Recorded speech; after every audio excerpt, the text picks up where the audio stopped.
Ethan Cole had exactly 3 seconds to make a choice that would change everything.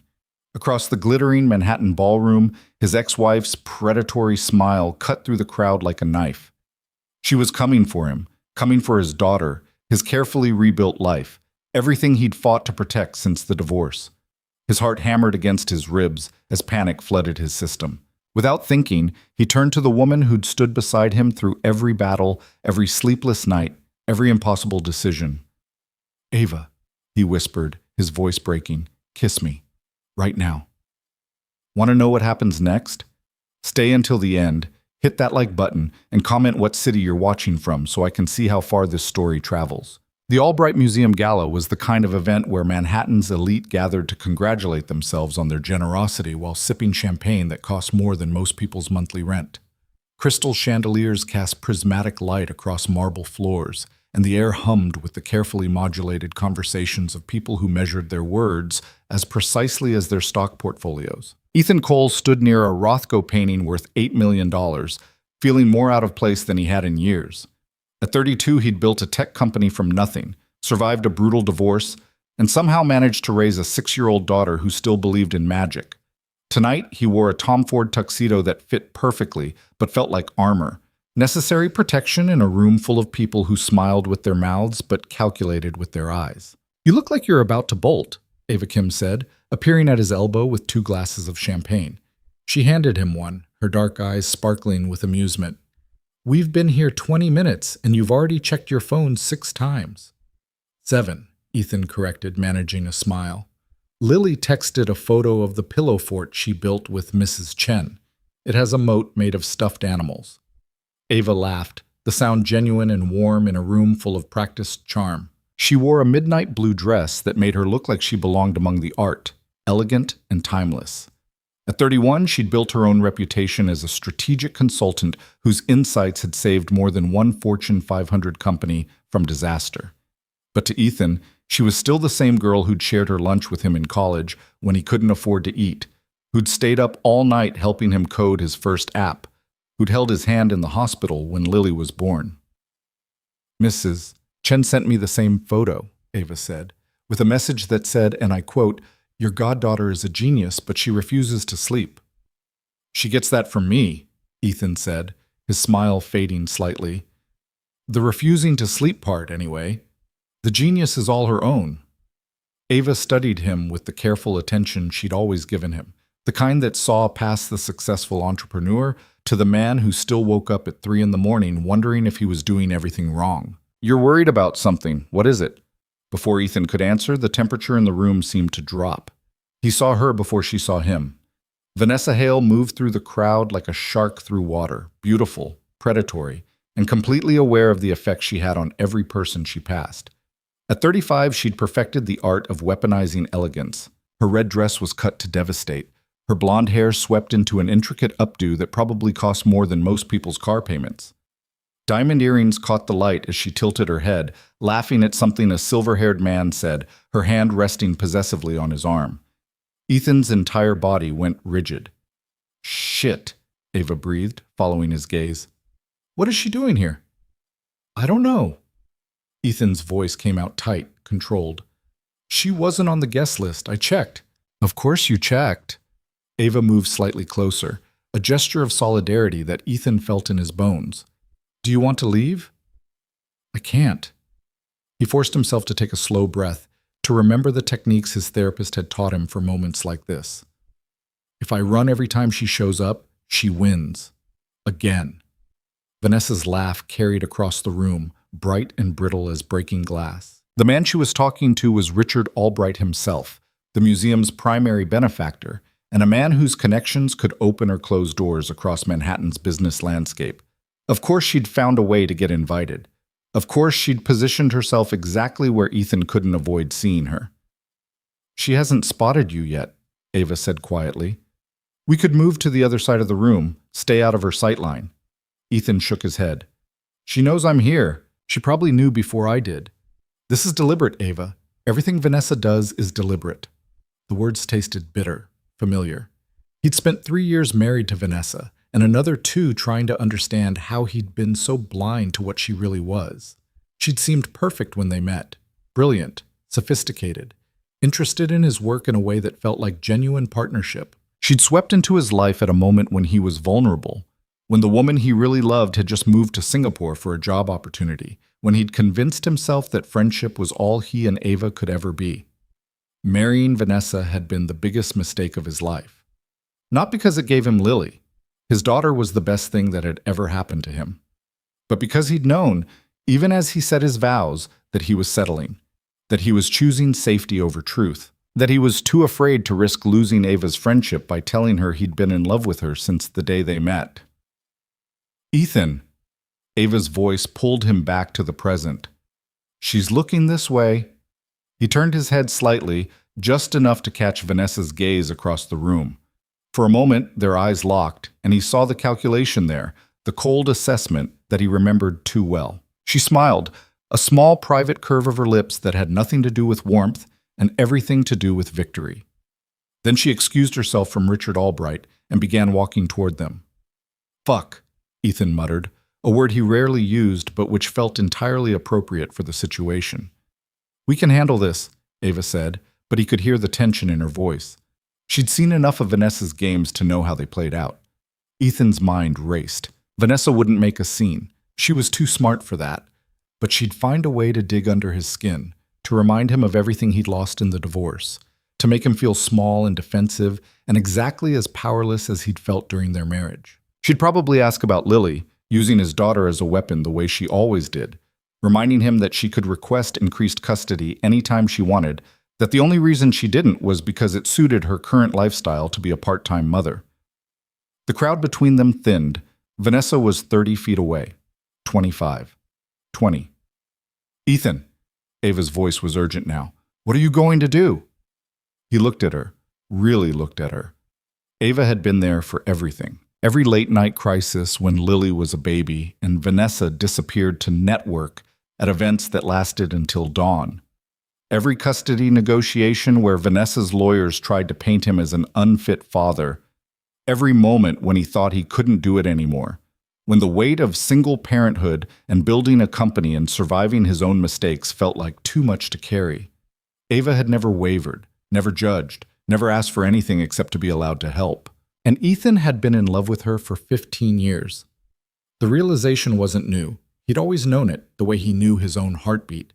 But standing there with Vanessa bearing down on them like an approaching storm and his entire carefully rebuilt life feeling suddenly fragile, something shifted inside him. He was tired of being afraid, tired of playing it safe, tired of protecting everyone except himself.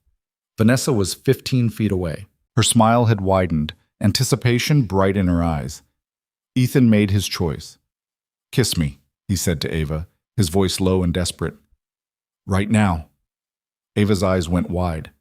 "What?" "Please." He turned to face her fully, blocking Vanessa from view. "I know it sounds crazy, but I need you to trust me. Kiss me like you mean it." For a heartbeat, Ava didn't move. Ethan could see the questions in her eyes, the confusion and concern, and something else. Something that looked almost like hope. They'd never crossed this line before. Never even come close. Their friendship had always been sacred, untouchable. The one relationship in his life that Vanessa's poison hadn't reached. But maybe that was the problem. Maybe sacred meant stagnant. Maybe untouchable meant unlived. "Okay," Ava breathed. She set down her champagne glass on a nearby table, stepped closer, reached up and placed one hand on the side of his face, her palm warm against his skin. Ethan's breath caught as her thumb brushed across his cheekbone, a gesture so tender it made his chest ache. "You're sure?" she whispered, giving him one last chance to back away. He answered by closing the distance between them. The kiss started as strategy, a calculated move to throw Vanessa off balance, to protect himself from whatever attack she'd planned. But the moment Ava's lips touched his, strategy evaporated. It felt like coming home after a lifetime of being lost. Ethan's hand came up to cradle the back of her head, his fingers tangling in her hair as he deepened the kiss. Ava made a soft sound in the back of her throat, surprise or surrender or both, and pressed closer. 15 years of friendship, of careful distance, of everything they'd never said to each other, it all poured into that kiss like water breaking through a dam. Somewhere in the background, Ethan was aware of the party continuing around them, conversations pausing, people noticing. But he didn't care. All he could focus on was Ava, the way she tasted like champagne and mint, the way her body fit against his like she was made to be there, the way kissing her felt simultaneously brand new and like something he'd been doing forever. When they finally broke apart, both breathing hard, Ava's eyes were dark and her lips were swollen, and she looked at him like she was seeing him for the first time. "Ethan," she said, his name a question and an answer all at once. He opened his mouth to respond, to explain, to maybe finally say all the things he should have said years ago, but before he could, a voice cut through the moment like a blade. "Well," Vanessa's tone was ice wrapped in silk. "This is unexpected." Ethan turned, keeping Ava close against his side. Vanessa stood 3 feet away, her expression carefully neutral except for her eyes, which blazed with an emotion that might have been fury or might have been triumph. With Vanessa, it was often hard to tell the difference. "Vanessa," he said, proud that his voice came out steady. "I didn't realize you were on the guest list." "Richard is an old friend," she said smoothly, not bothering to explain how that friendship had materialized in the 2 years since their divorce. Her gaze slid to Ava, assessment in every line of her posture. "Ms. Kim, how lovely to see you again." "Mrs. Hale," Ava replied, her voice cool and professional despite the fact that her lips were still red from kissing Ethan. "Though I believe it's Ms. Hale now as well, isn't it?" The correction was subtle but deliberate, a reminder that Vanessa had gone back to her maiden name after the divorce, a choice she'd made for branding purposes according to the emails her lawyer had sent. Vanessa's smile tightened fractionally, the only indication that the barb had landed. "Indeed." She turned her attention back to Ethan, her head tilting in a gesture he recognized. She was recalibrating, adjusting her strategy on the fly. "I was hoping we might have a word about Lily." Just like that, the knife went in. Ethan felt his whole body tense. Using their daughter was Vanessa's favorite weapon, and she wielded it with the precision of a surgeon. Any conversation about Lily would actually be about control, about reminding him that she had the power to disrupt his custody arrangement anytime she wanted, to demand more time with their daughter, not because she actually wanted it, but because she could.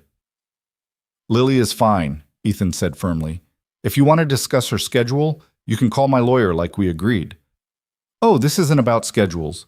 Vanessa's smile widened. "I was just thinking that she should know about this." She gestured vaguely at Ethan and Ava, at the way they were still standing close together. "Children deserve honesty from their parents, don't you think? Especially about who their father is, involved with." The threat was clear. Vanessa would find a way to weaponize this kiss, to turn it into something ugly in Lily's eyes.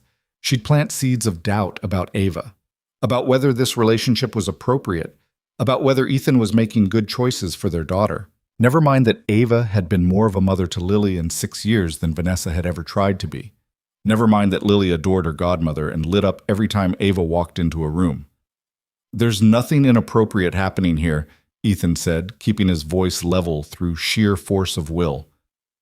"Ava is family." "Family." Vanessa repeated the word like it was funny. "Is that what we're calling it?" Because from where I'm standing, that looked rather more than familial. Ava's hand found Ethan's, her fingers lacing through his in a gesture of solidarity. He felt her pulse racing against his palm, felt the tension in her body as she prepared to defend him the way she always had. But before either of them could respond, Vanessa continued.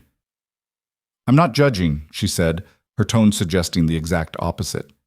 "You're both adults. You can do whatever you want. I just think Lily deserves to understand what's happening. Children can be so confused when their parents move on, especially into new relationships. It might be best if I increased my custody time while she adjusts to this development." There it was, the real threat.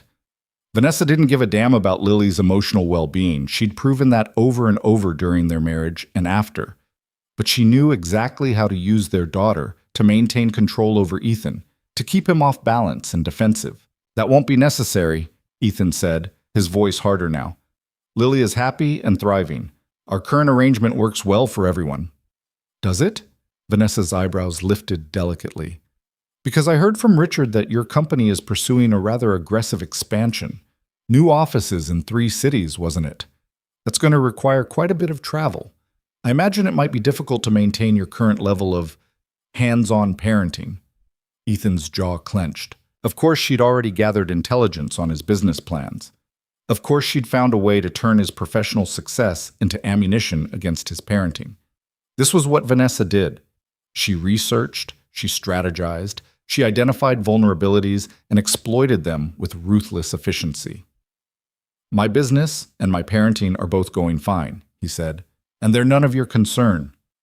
Lily is always my concern. Vanessa's voice took on a tone of wounded motherhood that would have been convincing to anyone who didn't know her.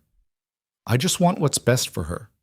And I'm not sure that having her father distracted by a new romance, with his best friend no less, is necessarily in her best interest. She let the words hang there, loaded with implication. The suggestion was clear. This kiss, this relationship was proof of poor judgment. Proof that Ethan was prioritizing his personal desires over his daughter's needs. Proof that maybe Vanessa should request a custody reevaluation after all. Ethan felt the trap closing around him. If he denied the relationship with Ava, he looked weak and gave Vanessa the satisfaction of knowing she could still control him. If he confirmed it, he gave her ammunition for a custody battle he couldn't afford, not financially, but emotionally. Lily had already been through enough disruption in her short life. The thought of putting her through a court battle made Ethan feel physically ill. Vanessa, he started, but Ava cut him off. You know what I think? Ava's voice was calm, almost conversational, but Ethan could feel the steel underneath.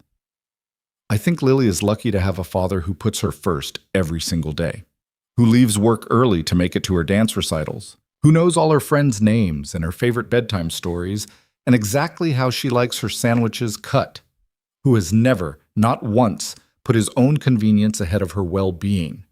The words landed like punches, each one a subtle indictment of Vanessa's own parenting. Ethan saw his ex-wife's eyes flash with anger, but Ava wasn't finished. And I think Lily is lucky to have people in her life who love her unconditionally, people who show up for her, people who would never use her as a bargaining chip or a weapon. Ava paused, letting that sink in. Don't you agree, Vanessa? The silence that followed was brittle with tension. Vanessa's perfectly composed expression had cracked, just slightly, revealing the fury beneath.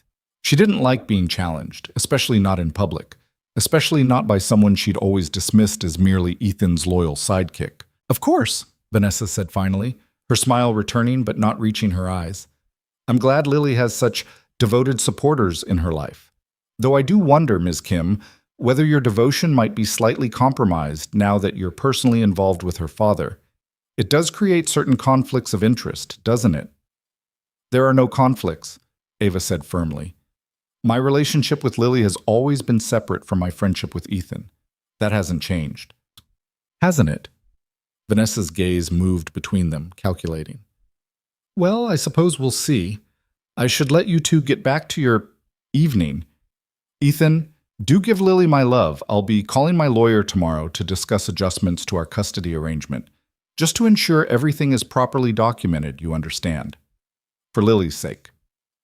She turned and walked away before either of them could respond, disappearing into the crowd with the same predatory grace she'd arrived with. Ethan watched her go, his heart hammering against his ribs, his mind racing through implications and consequences. Shit, he said quietly. Shit, shit, shit. Hey! Ava squeezed his hand, pulling his attention back to her. We'll figure this out. Will we? Ethan ran his free hand through his hair, a gesture of frustration he couldn't contain. I just gave her exactly what she wanted. Ammunition. Evidence that I'm not focused on Lily. Proof that I'm... What? Ava challenged, her eyes fierce. Proof that you're human, that you have feelings, that you're not going to spend the rest of your life alone because you're terrified of what she might do? I have Lily to think about, Ethan said, but the words felt hollow even as he said them. He'd been using his daughter as an excuse for years, an excuse not to date, not to move on, not to take any risks that might give Vanessa leverage. But Ava was right. He couldn't live his entire life in fear of his ex-wife's manipulation. You do, Ava agreed, and Lily deserves a father who's happy, who models what healthy relationships look like. Who doesn't teach her that love is something to be afraid of? Ethan looked at her, really looked at her, seeing the truth written across her face. How long have you known? That you're in love with me? Ava's smile was sad and understanding. Ethan, I've known since college, since the night you showed up at my dorm at 2 a.m. with pizza and told me about your mother's diagnosis. Since you trusted me with your fear and your grief when you'd never let anyone else that close. I've been waiting 15 years for you to be brave enough to admit it out loud. The words should have shocked him, should have sent him reeling. Instead, they felt inevitable, like the other shoe finally dropping after years of waiting. Why didn't you say anything? He asked. Because you weren't ready. She reached up and touched his face again, the gesture tender and heartbreaking. You had to go through your own journey, make your own mistakes, learn your own lessons. I couldn't force that. All I could do was be here when you finally figured it out. And when I married Vanessa. The question hurt to ask, but he needed to know. It nearly killed me, Ava admitted quietly.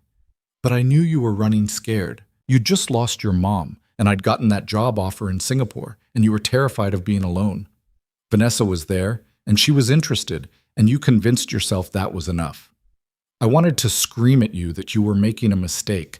I wanted to tell you that I'd turned down Singapore, that I'd stay, that I'd loved you since the day you lent me your jacket in that freezing lecture hall, and didn't ask for it back for 3 weeks. Ethan's breath caught. You loved me. Love, Ava corrected, present tense.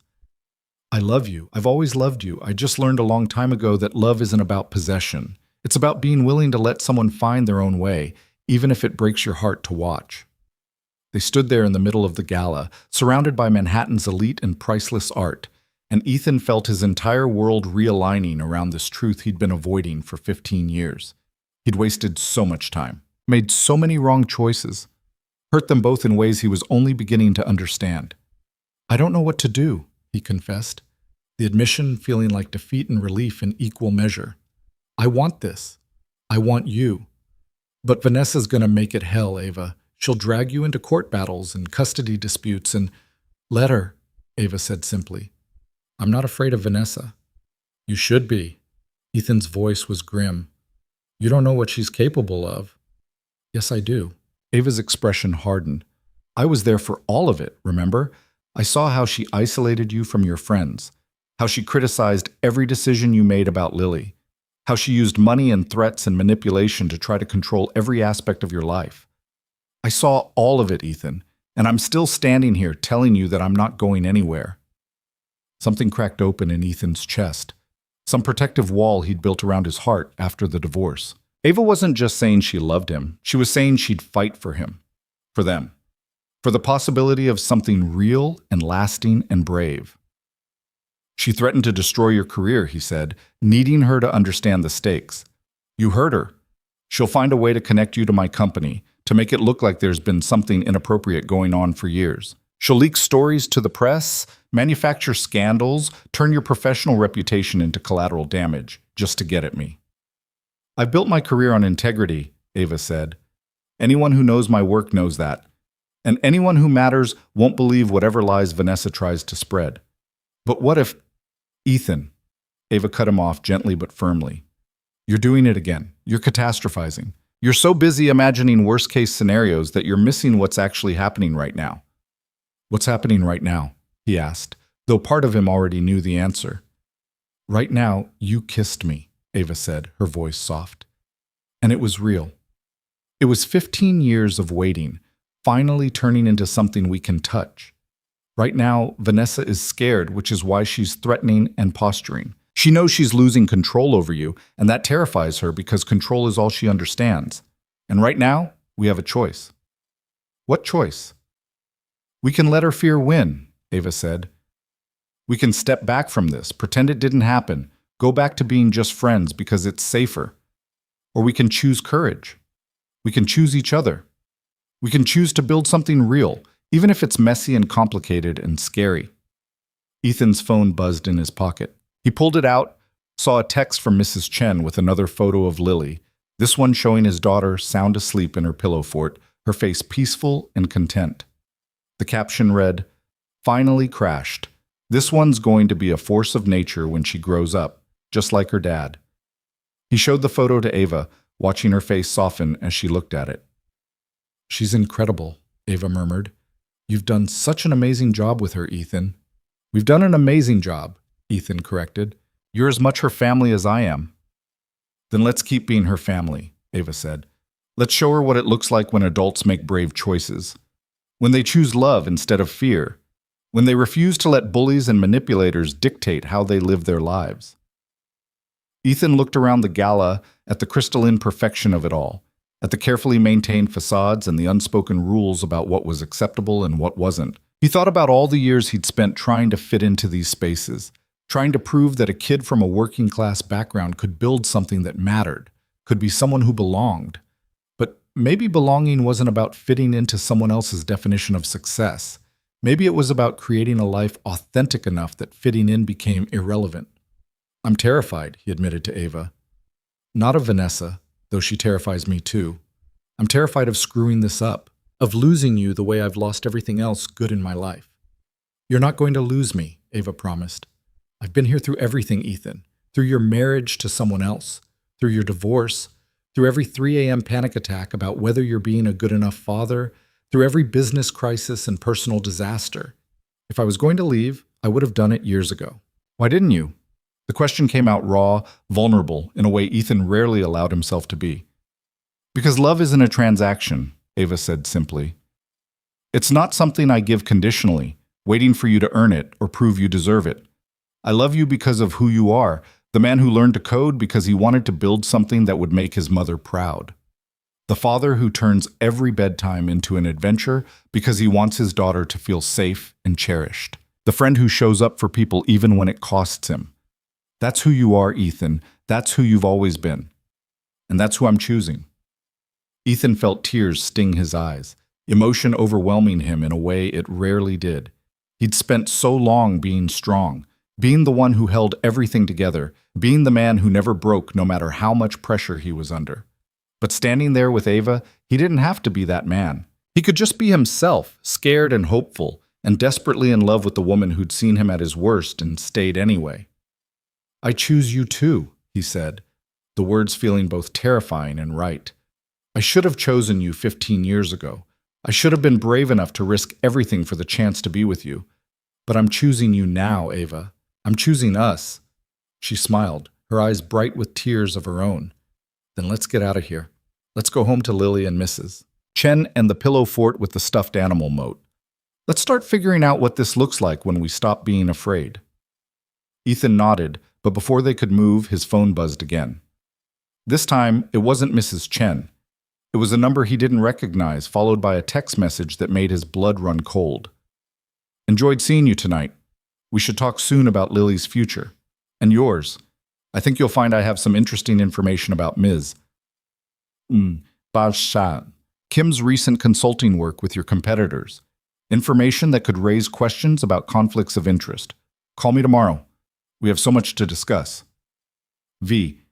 He showed the message to Ava, watching her expression harden as she read it. "She's bluffing," Ava said, but Ethan could hear the uncertainty underneath. "Maybe," he said. "Or maybe she's been planning this for a while, building a case, gathering evidence, waiting for the right moment to deploy it." "There's no case to build," Ava insisted. "I've never done anything unethical with your company or any other client. Everything has been completely above board and documented." "I know that," Ethan said, "but Vanessa doesn't need truth. She just needs innuendo. She just needs to plant enough doubt that people start asking questions." They stood there, the weight of the threat settling over them like a shadow. Around them, the gala continued, people laughing, networking, performing the elaborate dance of Manhattan society. But Ethan and Ava existed in their own bubble now, facing a choice that would define everything that came next. "We can still walk away," Ethan said quietly, giving Ava one last out. "We can tell her it was just a moment, that it didn't mean anything. I'll face whatever custody battle she wants to wage, but you'll be clear of it. Your reputation will be safe." Ava looked at him for a long moment, her dark eyes searching his face. Then she took his hand, laced her fingers through his with deliberate intent, and said, "No." "Ava? No," she repeated, stronger now. I've spent 15 years watching you sacrifice your happiness for everyone else. For your mother when she was sick. For Vanessa when you thought that's what stability looked like. For Lily, always for Lily. But you know what? Sometimes the greatest gift you can give your daughter is showing her that her father is brave enough to fight for his own happiness too. That he's strong enough to stand up to bullies. That he knows love is worth the risk. Ethan's throat felt tight. She could really hurt you. She could try, Ava acknowledged. But here's what Vanessa doesn't understand.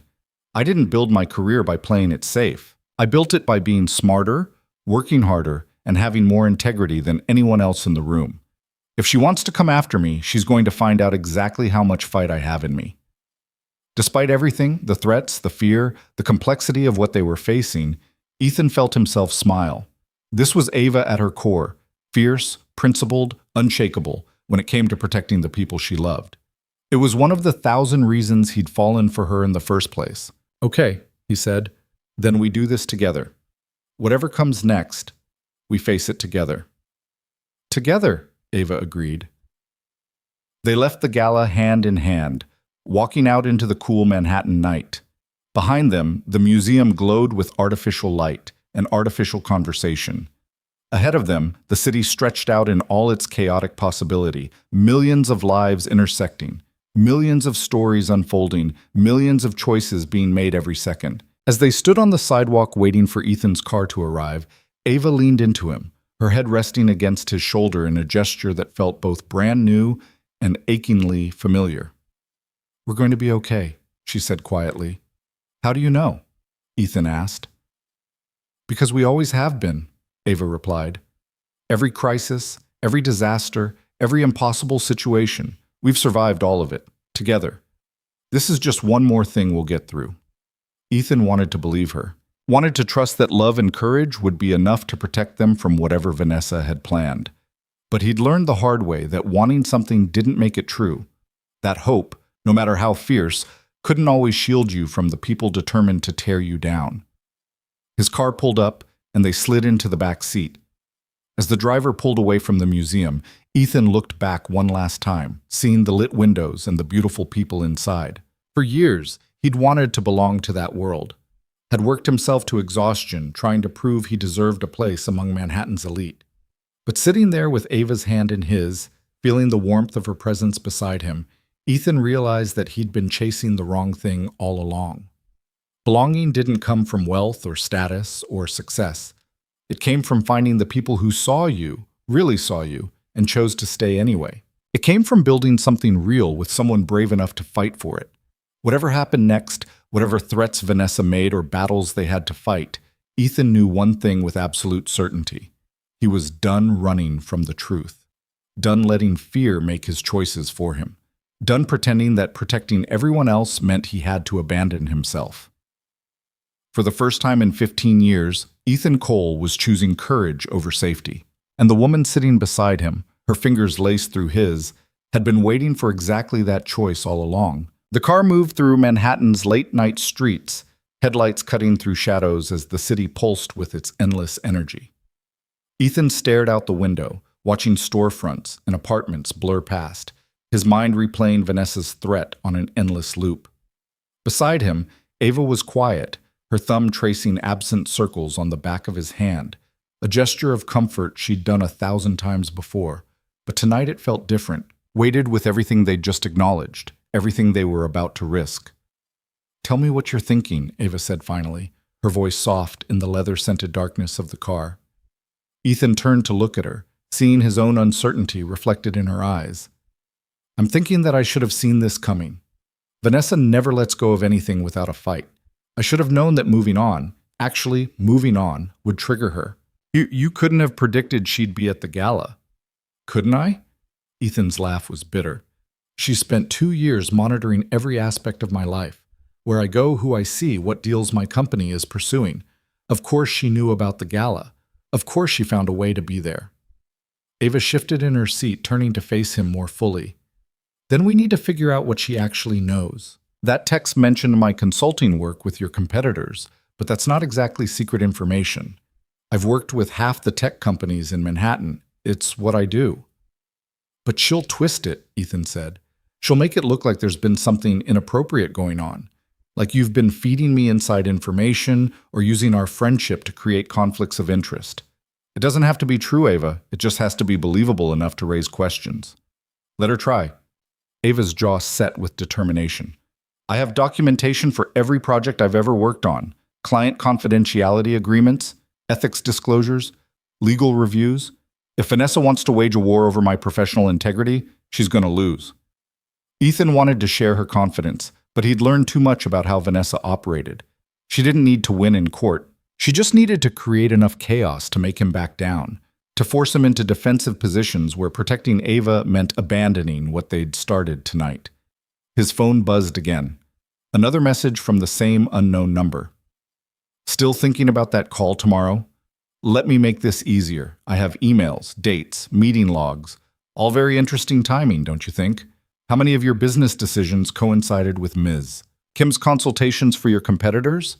How many strategies did you shift after her projects concluded? I wonder what the SEC would make of it all. Sleep well. V. Ethan's hand clenched around the phone. She's claiming she has evidence of insider trading or corporate espionage or something equally damaging. Ava took the phone, read the message, and her expression hardened. That's absurd. I've never shared confidential client information with anyone, let alone you. She's fishing, Ethan, trying to scare us. It's working, he admitted. Because even if we can prove everything was above board, the investigation alone could destroy both our careers. The questions, the depositions, the media attention, it would be a nightmare that could drag on for years. The car pulled up in front of Ethan's building, a converted warehouse in Tribeca that he'd chosen specifically because it felt like home rather than a trophy property. The doorman nodded at them as they entered the lobby, and Ethan was grateful the man had enough discretion not to comment on the fact that Ava was holding his hand. They rode the elevator in silence, the weight of the evening settling over them like physical pressure. When they reached Ethan's penthouse, he half expected to find Mrs. Chen waiting up with a knowing look and pointed questions. Instead, they found a note on the kitchen counter. Lily asleep by 9:30. Pillow fort is a structural marvel, but may collapse by morning. She asked for you 3 times and Ava twice. I told her you were at a grown-up party, but would check on her when you got home. There's leftover chicken in the fridge if you're hungry. C. Ethan set down the note, his chest tight with emotion. This was his real life, the pillow fort, and the bedtime stories, and the woman who'd helped raise his daughter when his ex-wife couldn't be bothered. Everything else, the galas and the business deals and the Manhattan Society games, was just background noise to the life that actually mattered. I should check on her, he said to Ava. We both should, she replied, and the word we made something warm unfurl in Ethan's chest despite everything else. They walked quietly down the hallway to Lily's room, pushing the door open just enough to see inside. The pillow fort had indeed achieved architectural improbability, blankets draped over chairs and propped up with books, creating a canopy that somehow hadn't collapsed under its own ambition. In the center, curled up with her favorite stuffed elephant, Lily slept with the complete abandonment of childhood. Ethan moved into the room carefully, kneeling beside the fort to brush his daughter's dark hair away from her face. She stirred slightly, her eyes fluttering open just enough to register his presence. Daddy, she murmured, her voice thick with sleep. Hey, baby girl, he whispered, just checking on you. Was the party fun? She yawned, barely conscious. It was interesting, Ethan said, which felt like the understatement of the year. But not as fun as this fort. Did you save some room for me? Always, Lily mumbled, already drifting back to sleep. You and Ava, always room. Ethan felt his throat tighten. Even half asleep, his daughter understood what he'd taken 15 years to acknowledge, that the 3 of them were a unit, a family, in all the ways that mattered. He kissed Lily's forehead and carefully extracted himself from the fort, pulling a blanket more securely around her small form. When he turned back to the doorway, Ava was watching him with an expression that made his heart ache. She's lucky to have you, Ava said quietly as they stepped back into the hallway. I'm lucky to have her, Ethan corrected. She's the only good thing that came from my marriage to Vanessa. They moved to the living room, a space Ethan had designed for comfort rather than impression. Oversized couches faced floor-to-ceiling windows that looked out over the Hudson River, the lights of New Jersey twinkling on the opposite shore. Ava kicked off her heels and curled into her usual corner of the couch, a position she'd claimed hundreds of times during late-night conversations about business strategies and parenting challenges and everything in between. But tonight felt different. Tonight, every gesture carried the weight of their confession at the gala, the kiss that had changed everything, the threats that shadowed what should have been a moment of pure possibility. Ethan poured them both a glass of wine, a Bordeaux he'd been saving for a special occasion, though he wasn't sure this qualified. He handed Ava her glass and sat beside her, closer than he would have dared yesterday, but not as close as he wanted to be now. "We need a strategy," Ava said, slipping into the analytical mode that had made her one of the most sought-after consultants in Manhattan. "Vanessa is smart, but she's also predictable. She's trying to isolate you, make you feel like choosing me means abandoning Lily or destroying my career. We need to flip that narrative." "How?" Ethan took a long drink of wine, needing the warmth to counter the cold calculation required for this conversation. "We document everything," Ava said. "Every interaction with Vanessa, every threat, every attempt at manipulation. We build a case that shows a pattern of harassment and intimidation. If she wants to drag this into court, we make sure she's the one who comes out looking unreasonable. She'll say she's just a concerned mother looking out for her daughter. Then we show that she's not." Ava's voice was firm. "When was the last time Vanessa actually showed up for one of Lily's school events? When was the last time she requested additional custody time because she genuinely wanted more time with her daughter versus wanting to punish you for something?" Ethan thought about it. "She came to Lily's dance recital in December, stayed for 20 minutes, took some photos for social media, then left before Lily even came off stage." "Exactly." Ava pulled out her phone, already making notes. "We need to compile a record. Every missed visitation, every canceled plan, every time she prioritized her social calendar over her daughter. Not to attack her as a person, but to demonstrate that her sudden concern about Lily's well-being is motivated by control, not genuine parenting." "That feels ruthless," Ethan said, even though he knew she was right. "It is ruthless," Ava agreed. "But Vanessa set the rules of this game a long time ago. We're just finally deciding to play by them. The question is whether you're ready to stop being the nice guy who always takes the high road while she takes advantage of your decency." Ethan set down his wine glass, running both hands through his hair in a gesture of frustration he'd been suppressing all night. "I hate this. I hate that loving you means weaponizing my daughter's relationship with her mother. I hate that taking a chance on us requires building legal strategies and documenting evidence like we're preparing for war." "I know." Ava reached over and took his hand. "But here's the thing, Ethan. We're already in a war. We've been in it since the day you filed for divorce. Vanessa has been waging it on her terms, and you've been trying to make peace while she keeps attacking. At some point, you have to decide whether you're going to keep surrendering or start actually defending yourself."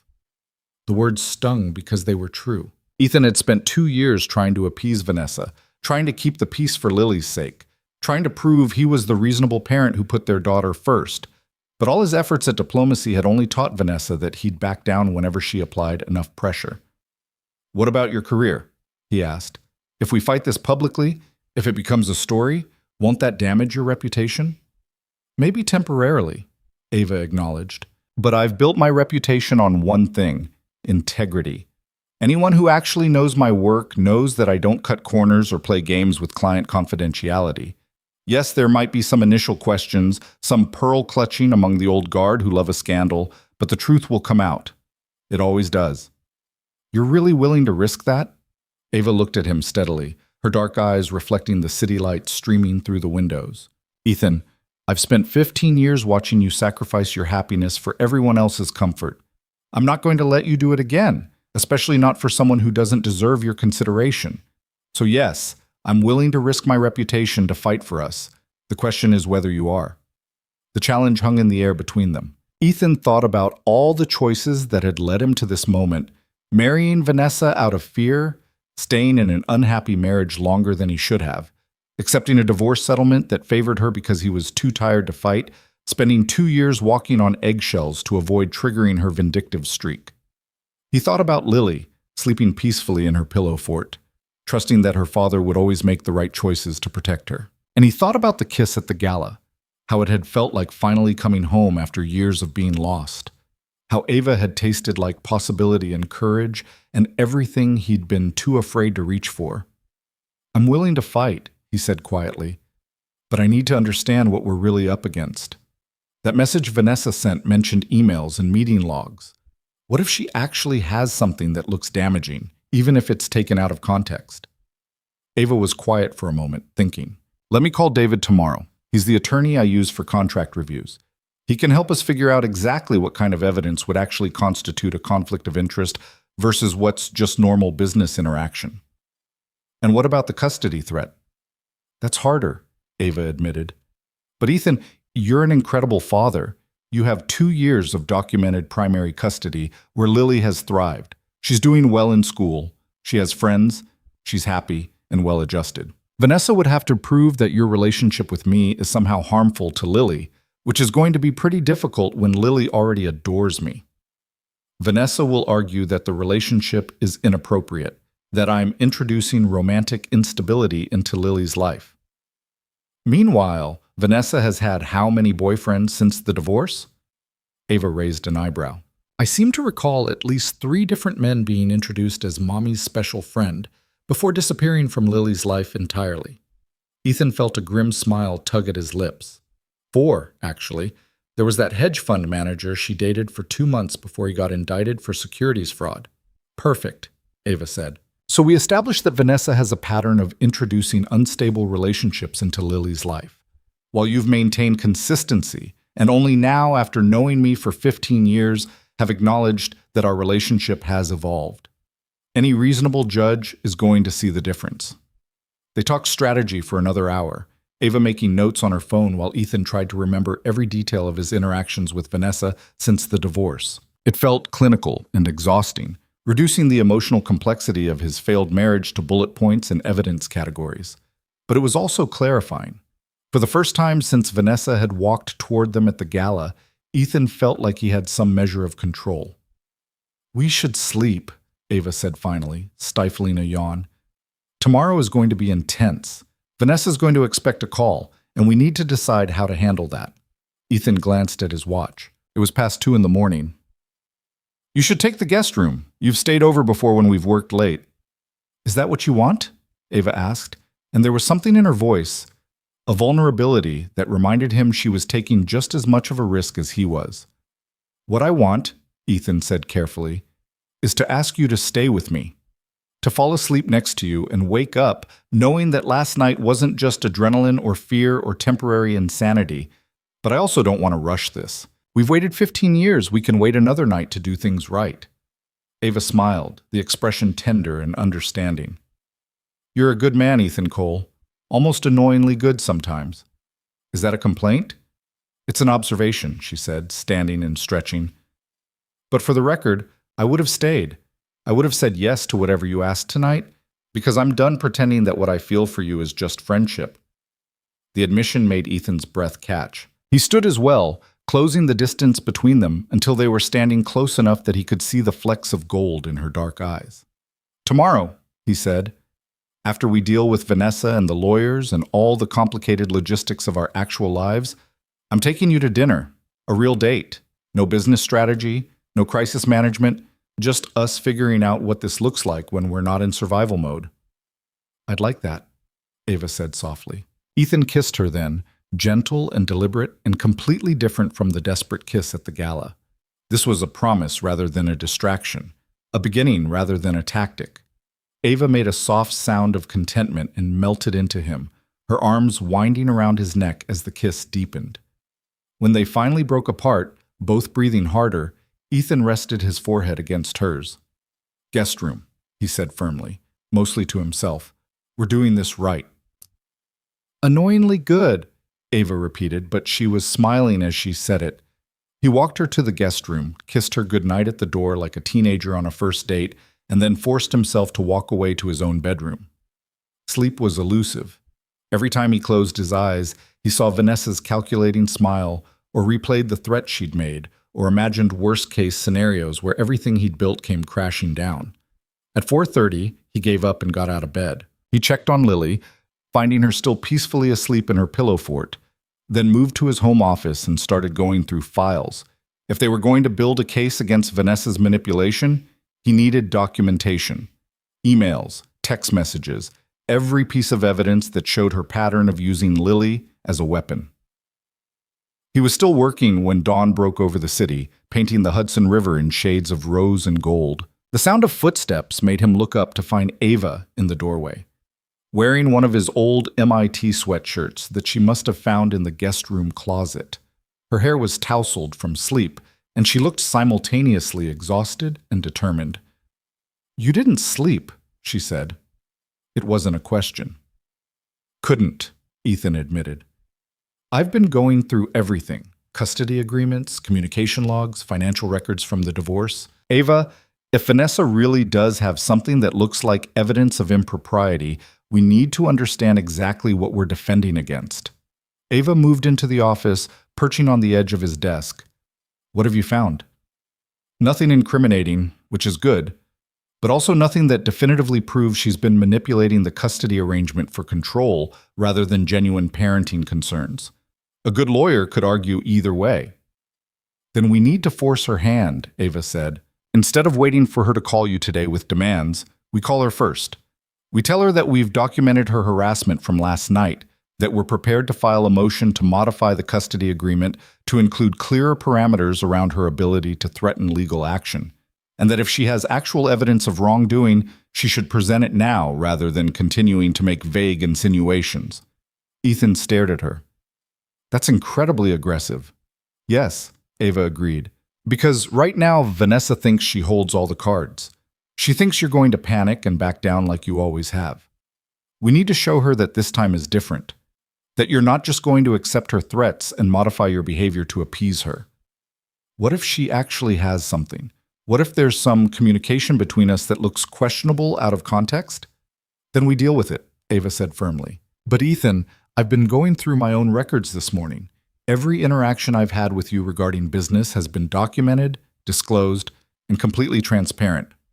Yes, we've discussed your company's strategy sometimes, but always in the context of our friendship, never in connection with my consulting work for other firms. There's no smoking gun because we haven't done anything wrong." The confidence in her voice steadied something in Ethan. She was right. They'd been careful, perhaps without even realizing it, to maintain appropriate boundaries between their personal and professional lives. If Vanessa was claiming otherwise, she was bluffing. "Okay," he said. "We call her, but I want a lawyer present on the call."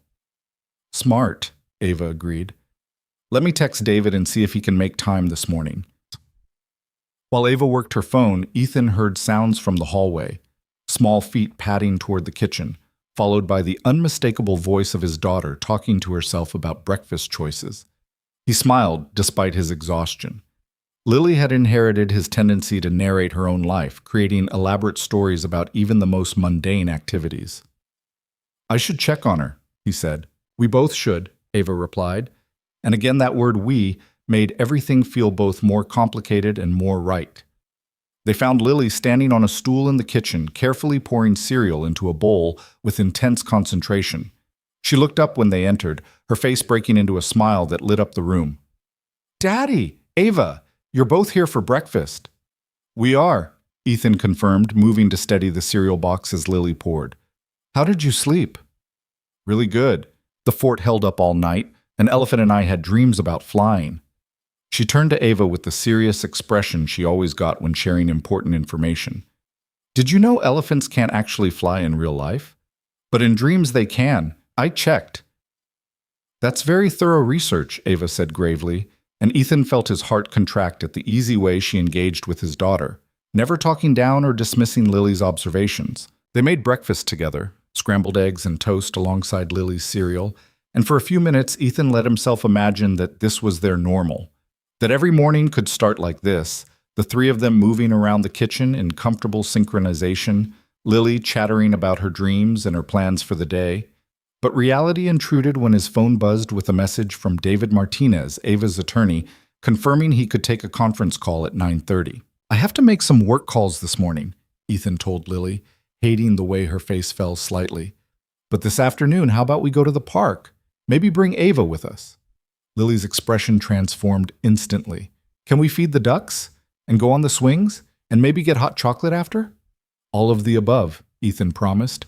Ava, you'll come, right? Lily turned hopeful eyes on her godmother. Absolutely, Ava said. I wouldn't miss it. After breakfast, Mrs. Chen arrived to take Lily to her Saturday art class, and Ethan and Ava reconvened in his office to prepare for the call. At exactly 9:30, with David Martinez on speaker, Ethan dialed Vanessa's number. She answered on the second ring. Ethan, I was wondering if you'd have the courage to call. I have my attorney on the line, Ethan said evenly. David Martinez. He's representing both Ava and me in this matter. There was a brief pause, during which Ethan could almost hear Vanessa recalculating. How official.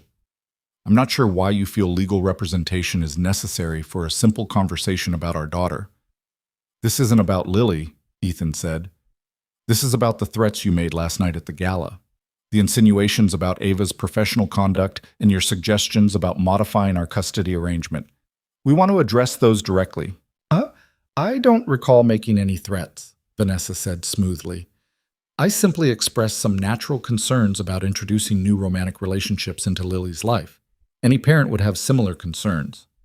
David's voice cut in, professional and firm. Ms. Hale, we have documentation of your text messages from last night, including specific references to SEC investigations and implications of corporate misconduct. Those aren't expressions of parental concern.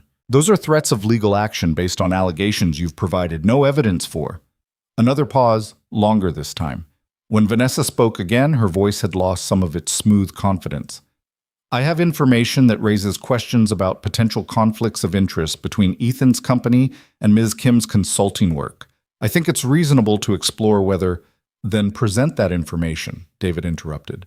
If you have actual evidence of wrongdoing, provide it now. Otherwise, continuing to make vague insinuations constitutes harassment, and we'll be filing for a restraining order that limits your ability to contact either Mr. Cole or Miss Kim outside of scheduled custody exchanges.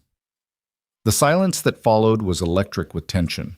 Ethan held his breath, waiting for Vanessa to play her hand. If she actually had something damaging, now was the moment she'd deploy it. I think, Vanessa said finally, her voice tight with barely controlled anger, that you're all overreacting. I was simply trying to have a private conversation with my ex-husband about our daughter's well-being. If he feels the need to involve lawyers in that process, it says more about his paranoia than my behavior. Cut the act, Vanessa, Ethan said, his own anger finally breaking through.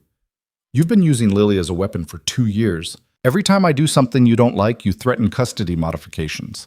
Every time I set a boundary, you find a way to retaliate. I'm done pretending that's normal co-parenting. I'm Lily's mother, Vanessa shot back. I have every right to be concerned about who you're exposing her to. Then exercise that right through appropriate legal channels, David said. File for a custody hearing if you genuinely believe Mr. Cole is making choices that aren't in Lily's best interest. But stop using threats and intimidation as a control mechanism. This is ridiculous, Vanessa said. Ethan, you know me. You know I only want what's best for our daughter. What I know, Ethan said quietly, is that you've never let go of anything without fighting to destroy it first. I know that you can't stand the idea of me being happy without you, and I know that you'll use any weapon available to maintain control, including our 6-year-old daughter. How dare you?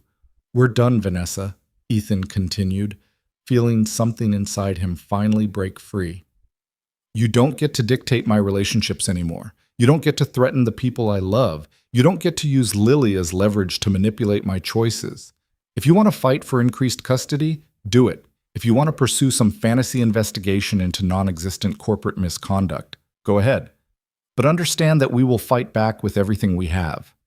The line crackled with tense silence. You'll regret this, Vanessa said finally, her voice cold and flat. Both of you. I tried to handle this quietly, but if you want a war, Ethan, I'm happy to give you one. And when Lily asks why Mommy and Daddy are in court again, you can explain that you chose your little romance over her stability. No, Ava spoke up for the first time. When Lily asks, we'll tell her the truth, that her father refused to be bullied by someone who cares more about winning than about her daughter's actual happiness. Vanessa's laugh was sharp and humorless. You really think you know him, don't you? You think because you've been playing best friend for 15 years that you understand what Ethan needs? He married me, Ms. Kim. He chose me. That should tell you something about his judgment. It tells me he was afraid, Ava replied calmly. Afraid of risking our friendship? Afraid of being alone after his mother died. Afraid of a lot of things that don't apply anymore.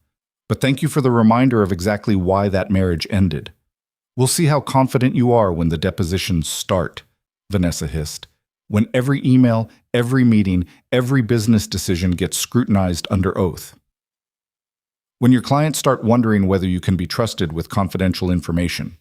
We'll see how much you love him then. I guess we will, Ava said evenly. The call ended with Vanessa disconnecting abruptly, leaving them staring at the phone in Ethan's office.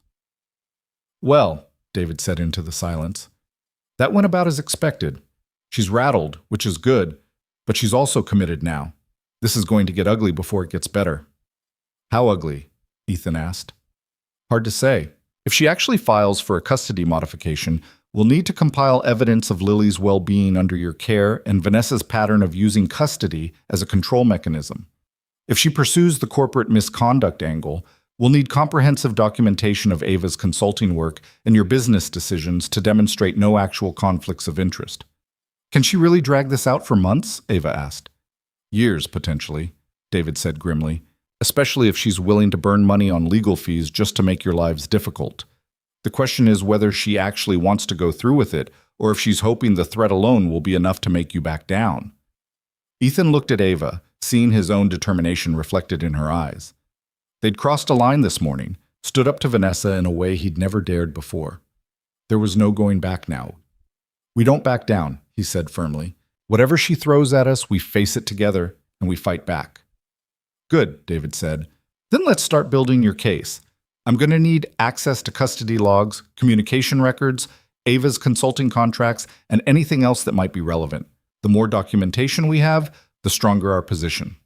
They spent the next 2 hours going through files, forwarding emails, and building the foundation of their defense. It was tedious and exhausting, reducing the emotional complexity of their situation to legal categories and evidence parameters. But it was also empowering. For the first time since the divorce, Ethan felt like he was actually fighting back rather than just enduring Vanessa's attacks. When David finally ended the call, promising to review everything and get back to them with a strategy, Ethan leaned back in his chair and exhaled slowly. That was intense, he said. That was necessary, Ava corrected. She stood and moved to the windows, looking out over the city. She's not going to stop, Ethan. Not unless we make her. And even then, she'll probably find new ways to make our lives difficult. But at least now she knows we're not playing by her rules anymore. Ethan joined her at the window, standing close enough that their shoulders touched. I'm sorry you're caught up in this. I'm not caught up in anything, Ava said firmly. I made a choice. I'm choosing you, choosing us. Choosing to fight for something real instead of letting fear dictate what's possible. Don't apologize for that. He took her hand, lacing their fingers together. Outside, Manhattan stretched in every direction. Millions of people living millions of lives, most of them completely unaware that Ethan's entire world had shifted on its axis in the space of 12 hours. We should pick up Lily soon, he said. Take her to the park like we promised. And pretend everything is normal? Ava asked. No, Ethan said. Show her that everything is better than normal, that her father is finally choosing courage over fear, that the people who love her are building something real together. That's not pretending, Ava. That's just the truth. She turned to look at him, her dark eyes searching his face. You're really doing this. You're really choosing to fight. I'm choosing you, Ethan corrected. The fighting is just what comes with that choice. But you're worth it, Ava. You've always been worth it. I just needed to be brave enough to admit it. Ava kissed him then, soft and lingering and full of promise. When she pulled back, she was smiling. Come on, she said. Let's go be normal for a few hours. Feed some ducks, push Lily on the swings, get hot chocolate, and remember why we're doing all of this. Because we love each other, Ethan said simply. Because we love each other, Ava agreed, and because that's worth fighting for. They left the office hand in hand, ready to face whatever came next, together, Central Park in early autumn was Ethan's favorite version of Manhattan, a place where the relentless ambition of the city softened into something almost gentle. Golden leaves drifted down from the trees as he walked beside Ava, watching Lily run ahead on the path, her purple jacket bright against the fading green of the grass. For a few hours, he'd let himself pretend that the morning's confrontation with Vanessa existed in a different universe, one that couldn't touch the simple perfection of an afternoon with his daughter and the woman he loved. "Daddy, look!" Lily called back, pointing at a cluster of ducks gathered near the edge of the pond. "There's so many of them." "I see them, baby girl," Ethan called back. "Wait for us before you get too close to the water." Lily bounced impatiently on her toes but stayed put, her entire body vibrating with the barely contained energy that defined 6-year-olds everywhere.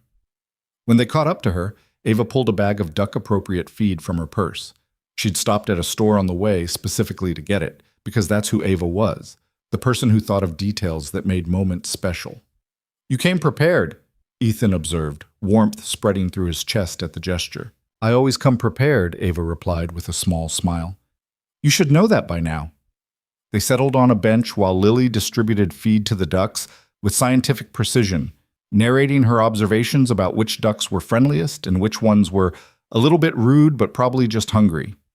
Ethan watched his daughter's complete absorption in the task, the way she crouched down to get eye level with the birds, her expression serious and focused. "She's going to be a force of nature when she grows up," Ava said quietly, echoing Mrs. Chen's observation from the night before. "She already is," Ethan replied. "Sometimes I look at her and wonder how I got lucky enough to be her father. She's braver than I've ever been, more curious, more willing to just engage with the world without fear." "She learned that from you," Ava said. "No." Ethan shook his head. "She learned that from you. From watching how you move through the world with this confidence that everything is figure-outable, that problems are just puzzles waiting to be solved. I'm the one who catastrophizes and assumes the worst. Lily gets her courage from you." Ava leaned against his shoulder, a gesture of affection that would have been purely platonic yesterday, but today carried the weight of everything they'd acknowledged. "Then she gets it from both of us, because you're the one who left a stable job to start your own company, who fought for custody when everyone told you to accept whatever arrangement Vanessa offered, who stood up to her this morning even though it scared you. That's courage, Ethan. Real courage isn't the absence of fear. It's doing the right thing anyway." Before Ethan could respond, his phone buzzed. He pulled it out, his stomach dropping when he saw the name on the screen. Margaret Winters, the lawyer who'd represented him during his divorce. "I need to take this," he said to Ava, his voice tight. He walked a few steps away, keeping Lily in his line of sight as he answered. "Margaret." "Ethan." Her voice was professionally neutral, which immediately put him on edge. Margaret had been his advocate through the worst period of his life, and she'd developed a talent for delivering bad news without inflection. "I just received a courtesy call from Vanessa's attorney. She's filing for an emergency custody evaluation." The words hit like a physical blow. "Emergency? On what grounds?" "She's claiming that you've introduced an unstable romantic relationship into Lily's life without proper consideration for her well-being. She's also raising questions about your ability to maintain appropriate boundaries between your personal relationships and your professional responsibilities." Ethan's hand clenched around the phone. "That's insane. Ava has been part of Lily's life since she was born. There's nothing unstable about our relationship." "I understand that," Margaret said calmly.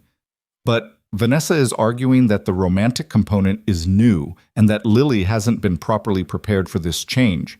She's also suggesting that your judgment may be compromised by your emotional involvement with Ms. Kim, particularly given her consulting work in your industry."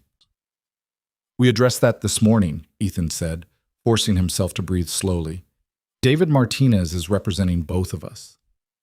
We made it clear that there's no conflict of interest." "I know. David and I spoke before I called you. We're coordinating our response." Margaret paused, and when she continued, her voice had softened slightly. "Ethan, I need you to understand what this means. An emergency custody evaluation involves court-appointed psychologists interviewing both parents, observing your home environment, potentially interviewing Lily herself. It's invasive and stressful, and Vanessa knows that. She's betting that the process alone will make you back down." "I'm not backing down," Ethan said firmly, though his heart was racing. The thought of strangers interrogating his daughter, of Lily being dragged into the middle of this battle, made him feel physically ill. Good, Margaret said. Because if we fold now, Vanessa will know she can use this tactic whenever you do something she doesn't like. We need to stand firm and demonstrate that Lily's well-being under your care is excellent, that your relationship with Ms. Kim is healthy and stable, and that Vanessa's real motivation is control rather than genuine concern. How long will this take? Weeks, minimum. Possibly months if Vanessa's attorney drags it out. The court will want comprehensive evaluations, home visits, interviews with everyone in Lily's life. It's going to be intense, Ethan. He looked over at his daughter, who was now trying to teach the ducks to form an orderly line for their food, her face scrunched in concentration. The idea of putting her through this process, of having her routine disrupted by court appointments and psychological evaluations, felt like a betrayal of everything he'd tried to protect her from. "What do I tell Lily?" he asked quietly. "The truth, age-appropriately," Margaret advised. "That Mommy and Daddy have different ideas about schedules, and some nice people are going to help figure out what works best for everyone. Don't make it scary, but don't lie to her either. Kids know when adults are hiding things, and that's more frightening than honest information." After the call ended, Ethan stood for a moment trying to compose himself before returning to the bench. Ava took one look at his face and knew something had shifted. "What happened?" she asked quietly. "Vanessa filed for an emergency custody evaluation. The court's going to send psychologists to interview us, observe our homes, talk to Lily. It's going to be a nightmare." Ava's expression hardened. "Then we make sure they see exactly what Lily's life actually looks like.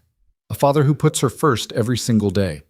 A stable home environment. A support system that includes people who genuinely love her. We have nothing to hide, Ethan." "They're going to ask Lily about us," Ethan said, his voice raw. "About our relationship. About how she feels about you being more present in our lives. What if Vanessa has already been poisoning her mind? What if she's told Lily things that make her confused or upset?" "Then we tell Lily the truth," Ava said firmly. "We sit her down tonight together, and we explain that you and I love each other, that we've been best friends for a very long time, and now we're going to be more than that. We make it simple and honest and about love, not about Vanessa's manipulation." Ethan wanted to believe it could be that straightforward, but he'd learned the hard way that nothing involving Vanessa was ever simple. Still, Ava was right. They needed to control the narrative with Lily before Vanessa could twist it into something ugly. "Okay," he said, "tonight, after dinner. We'll talk to her together." They spent the rest of the afternoon trying to maintain normalcy for Lily's sake. They pushed her on the swings until she was breathless with laughter, helped her collect interesting leaves for an art project, and stopped at a cafe for hot chocolate loaded with marshmallows. Lily chattered the entire time about her art class, her upcoming school play where she'd been cast as a tree. An important tree, Daddy, not just any tree. And her elaborate plans for Halloween, which was still 6 weeks away. Watching her, Ethan felt his resolve strengthen. This pure, uncomplicated joy that Lily brought to every moment, this was what he was fighting for. Not just his relationship with Ava, but his daughter's right to grow up without her parents' dysfunction casting shadows over her childhood. When they returned to the apartment, Mrs. Chen had already prepared dinner, her way of showing support without asking intrusive questions. They ate together, the four of them, and Ethan felt grateful for the older woman's steady presence. Mrs. Chen had been his lifeline during the divorce, the one person who'd shown up day after day to help with Lily without judgment or expectation of reciprocity. After dinner, while Mrs. Chen cleaned up despite their protests, Ethan and Ava took Lily to her room. She was building an elaborate structure with blocks, her tongue poking out slightly in concentration the way it always did when she was focused. "Hey, baby girl," Ethan said, settling on the floor beside her. "Can we talk to you about something?" Lily looked up, her expression immediately alert. Kids had radar for important conversations, and she'd clearly picked up on the gravity in his tone. "Am I in trouble?" she asked, her voice small. "No, sweetheart, nothing like that," Ava assured her, sitting on Lily's other side. "We just want to talk to you about some changes." Lily set down her blocks, giving them her full attention. "What kind of changes?" Ethan took a deep breath, wishing he'd prepared a script, but knowing that spontaneity was probably more honest anyway. You know how Ava has been my best friend for a really long time? Since before I was born, Lily confirmed. She knew this story well, how Daddy and Ava had met in college, how they'd been friends through everything. That's right, Ethan said. Well, sometimes when two people are best friends for a long time, those feelings can grow into something more. Like how you love elephant as your favorite stuffed animal, but you also love ice cream. Both are love, but different kinds. Lily's brow furrowed, processing this. Are you saying you love Ava like ice cream? Ava laughed, the sound breaking some of the tension. Not exactly, sweetie. What your dad is trying to say is that we've realized we love each other in a way that's more than just friendship. The way mommies and daddies love each other. So you're going to get married? Lily asked, her eyes going wide. Whoa, let's not get ahead of ourselves, Ethan said, though the question made his heart skip. We're just starting to figure out what this means. But yes, we're going to be spending more time together, like a family. We're already a family, Lily pointed out with the brutal logic of childhood. You and me and Ava and Mrs. Chen were already family. You're absolutely right, Ava said softly. And nothing about that is changing. Your dad and I are just adding another layer to it. Lily was quiet for a moment, her expression thoughtful. Then she looked between them and asked, Does Mommy know? The question landed like a stone, and Ethan felt his stomach clench. Mommy knows that Ava and I have been spending time together, yes. And she has some feelings about it. Is she mad? Lily's voice was smaller now, and Ethan hated that his 6-year-old daughter already understood the dynamics of parental conflict well enough to ask that question. Mommy is adjusting to the news, Ethan said carefully. Sometimes when things change, grown-ups need time to figure out how they feel about it. But the most important thing is that you know how much both Mommy and I love you. That never changes, no matter what else is happening. And I love you too, Ava added. That doesn't change either, Lily. I've loved you since the day you were born, and I'm going to love you forever. This doesn't make that different. It just means our family is growing in new ways. Lily looked at them both for a long moment, her young face serious in a way that reminded Ethan she was absorbing far more than he sometimes gave her credit for. Okay, she said finally. Can I ask you something? Anything, Ethan promised. If you and Ava are like mommies and daddies now, does that mean Ava will be here more, like in the mornings and for bedtime stories? Ethan glanced at Ava, seeing hope and caution warring in her expression. Would you like that? He asked Lily. Yes, Lily said simply. Ava tells the best stories, and she makes better pancakes than you do, Daddy. No offense. Despite everything, Ethan laughed. None taken, baby girl. And yes, Ava will probably be around more, if that's okay with you. It's very okay, Lily said decisively. Then her expression shifted slightly, vulnerability showing through. But Mommy won't be mad at me, right? For being happy about this? The question broke Ethan's heart. He pulled Lily into his lap, holding her close. Listen to me, Lily. Mommy loves you very much, and she would never be mad at you for being happy. Grown-ups sometimes disagree about things, but that has nothing to do with you. You are not responsible for making Mommy and Daddy get along. Your only job is to be a kid and tell us what you need, okay? Lily nodded against his chest. Okay. Can I finish my tower now? I'm trying to make it taller than Ava. Challenge accepted, Ava said with mock seriousness, and just like that, the moment shifted back into play. They spent another hour with Lily, building increasingly precarious block towers and laughing when they inevitably collapsed. When bedtime came, Lily requested that both Ethan and Ava do the routine together: teeth brushing, pajamas, the 3 books she always insisted on, even though she could barely keep her eyes open by the 3rd one. As Ethan tucked her in, Lily reached up and touched his face with her small hand. Daddy, I'm glad you're happy. You smile more now. The observation hit him harder than any of Vanessa's threats.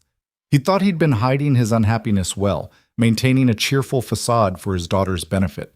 But kids saw everything, felt everything, absorbed the emotional temperature of their environments with frightening accuracy. I am happy, he told her honestly. Happier than I've been in a long time. Good, Lily said, yawning. You deserve to be happy. You're the best daddy in the whole world. After she fell asleep, Ethan and Ava retreated to the living room, both emotionally exhausted from the conversation. Mrs. Chen had left a note saying she'd see them tomorrow, and the apartment felt too quiet after the chaos of the day. She took it better than I expected, Ava said, curling into the couch. She's incredible, Ethan agreed. But Vanessa's going to use that conversation against us somehow. She'll find a way to twist Lily's acceptance into evidence that we're moving too fast or not considering her well-being. Then we document tonight, Ava said. Write down exactly what we told Lily, how she responded, the questions she asked. We create our own record before Vanessa can create hers.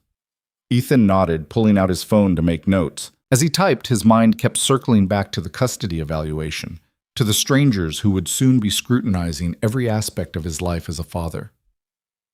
What if they find something wrong? He asked quietly. What if there's some aspect of my parenting that I've been blind to, something that Vanessa's lawyers can exploit?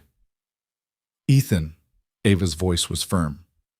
You're an amazing father. Yes, you make mistakes sometimes. All parents do. But Lily is thriving. She's confident, curious, empathetic, and secure in your love. No evaluation is going to change those fundamental facts. But what if... Stop, Ava interrupted gently. You're catastrophizing again. I know it's your default when you're scared, but it's not helping. What we need to do is focus on what we can control, making sure Lily's routine stays stable, documenting everything that happens, and presenting the truth to whoever comes to evaluate you. She was right, but knowing it and feeling it were two different things. Ethan had spent 2 years living in survival mode, waiting for Vanessa's next attack, trying to stay 3 steps ahead of her manipulation. The idea of actually fighting back instead of just defending felt foreign and terrifying. His phone buzzed with an email notification. Margaret Winters sending over the formal documentation of Vanessa's custody filing. Ethan skimmed it, his jaw clenching as he read the allegations. Listen to this, he said to Ava, his voice tight with anger. Vanessa claims that I've been conducting an affair with you for years, that Lily has been exposed to inappropriate behavior, and that my judgment is so compromised by our relationship that I'm unable to maintain proper boundaries in either my personal or professional life. She's painting this like we've been sneaking around, lying to everyone, putting Lily in the middle of some sordid drama. None of that is true, Ava said flatly. We've been best friends. That's it. Until 2 days ago, we'd never even kissed. There's no affair, no inappropriate behavior, nothing that could reasonably be considered harmful to Lily. But she's counting on the fact that people will believe the worst, Ethan said. That's what Vanessa does. She plants seeds of doubt and lets them grow. By the time the truth comes out, the damage is already done. Then we need to get ahead of it, Ava said. She stood, pacing the living room with the focused energy she always got when solving complex problems. We need character witnesses. People who can testify to your relationship with Lily, to our friendship over the years, to the fact that nothing inappropriate has ever occurred. Mrs. Chen, for one. Lily's teachers. Your business partners who've seen us interact professionally. Vanessa's lawyers will try to discredit anyone we bring forward, Ethan warned. They'll suggest that people are biased in my favor. Some bias is inevitable, Ava acknowledged. But credible witnesses who've observed you and Lily over time carry weight, especially if they can speak to specific instances of your parenting, concrete examples of how you prioritize her well-being. They spent the next 2 hours compiling a list of potential witnesses, drafting timelines of their relationship to counter Vanessa's affair narrative, and gathering documentation of Lily's school performance and extracurricular activities to demonstrate her stability under Ethan's care. It was past midnight when they finally stopped, both mentally drained from the intensity of the preparation. Ethan walked Ava to the guest room, and they stood in the doorway, neither quite ready to separate despite their exhaustion. This is a lot, Ethan said quietly. I meant what I told you last night. You can still walk away from this. You don't have to subject yourself to Vanessa's scorched earth tactics. Ava reached up and cupped his face in her hands, forcing him to meet her eyes. Ethan Cole, I have stood by you through your mother's death, your disastrous marriage, your divorce, and 2 years of co-parenting hell. Do you really think I'm going to walk away now, right when we finally have a chance at something real? It's going to get worse before it gets better, he warned. I know, Ava said, And I'm still here. I'm still choosing this. I'm still choosing you.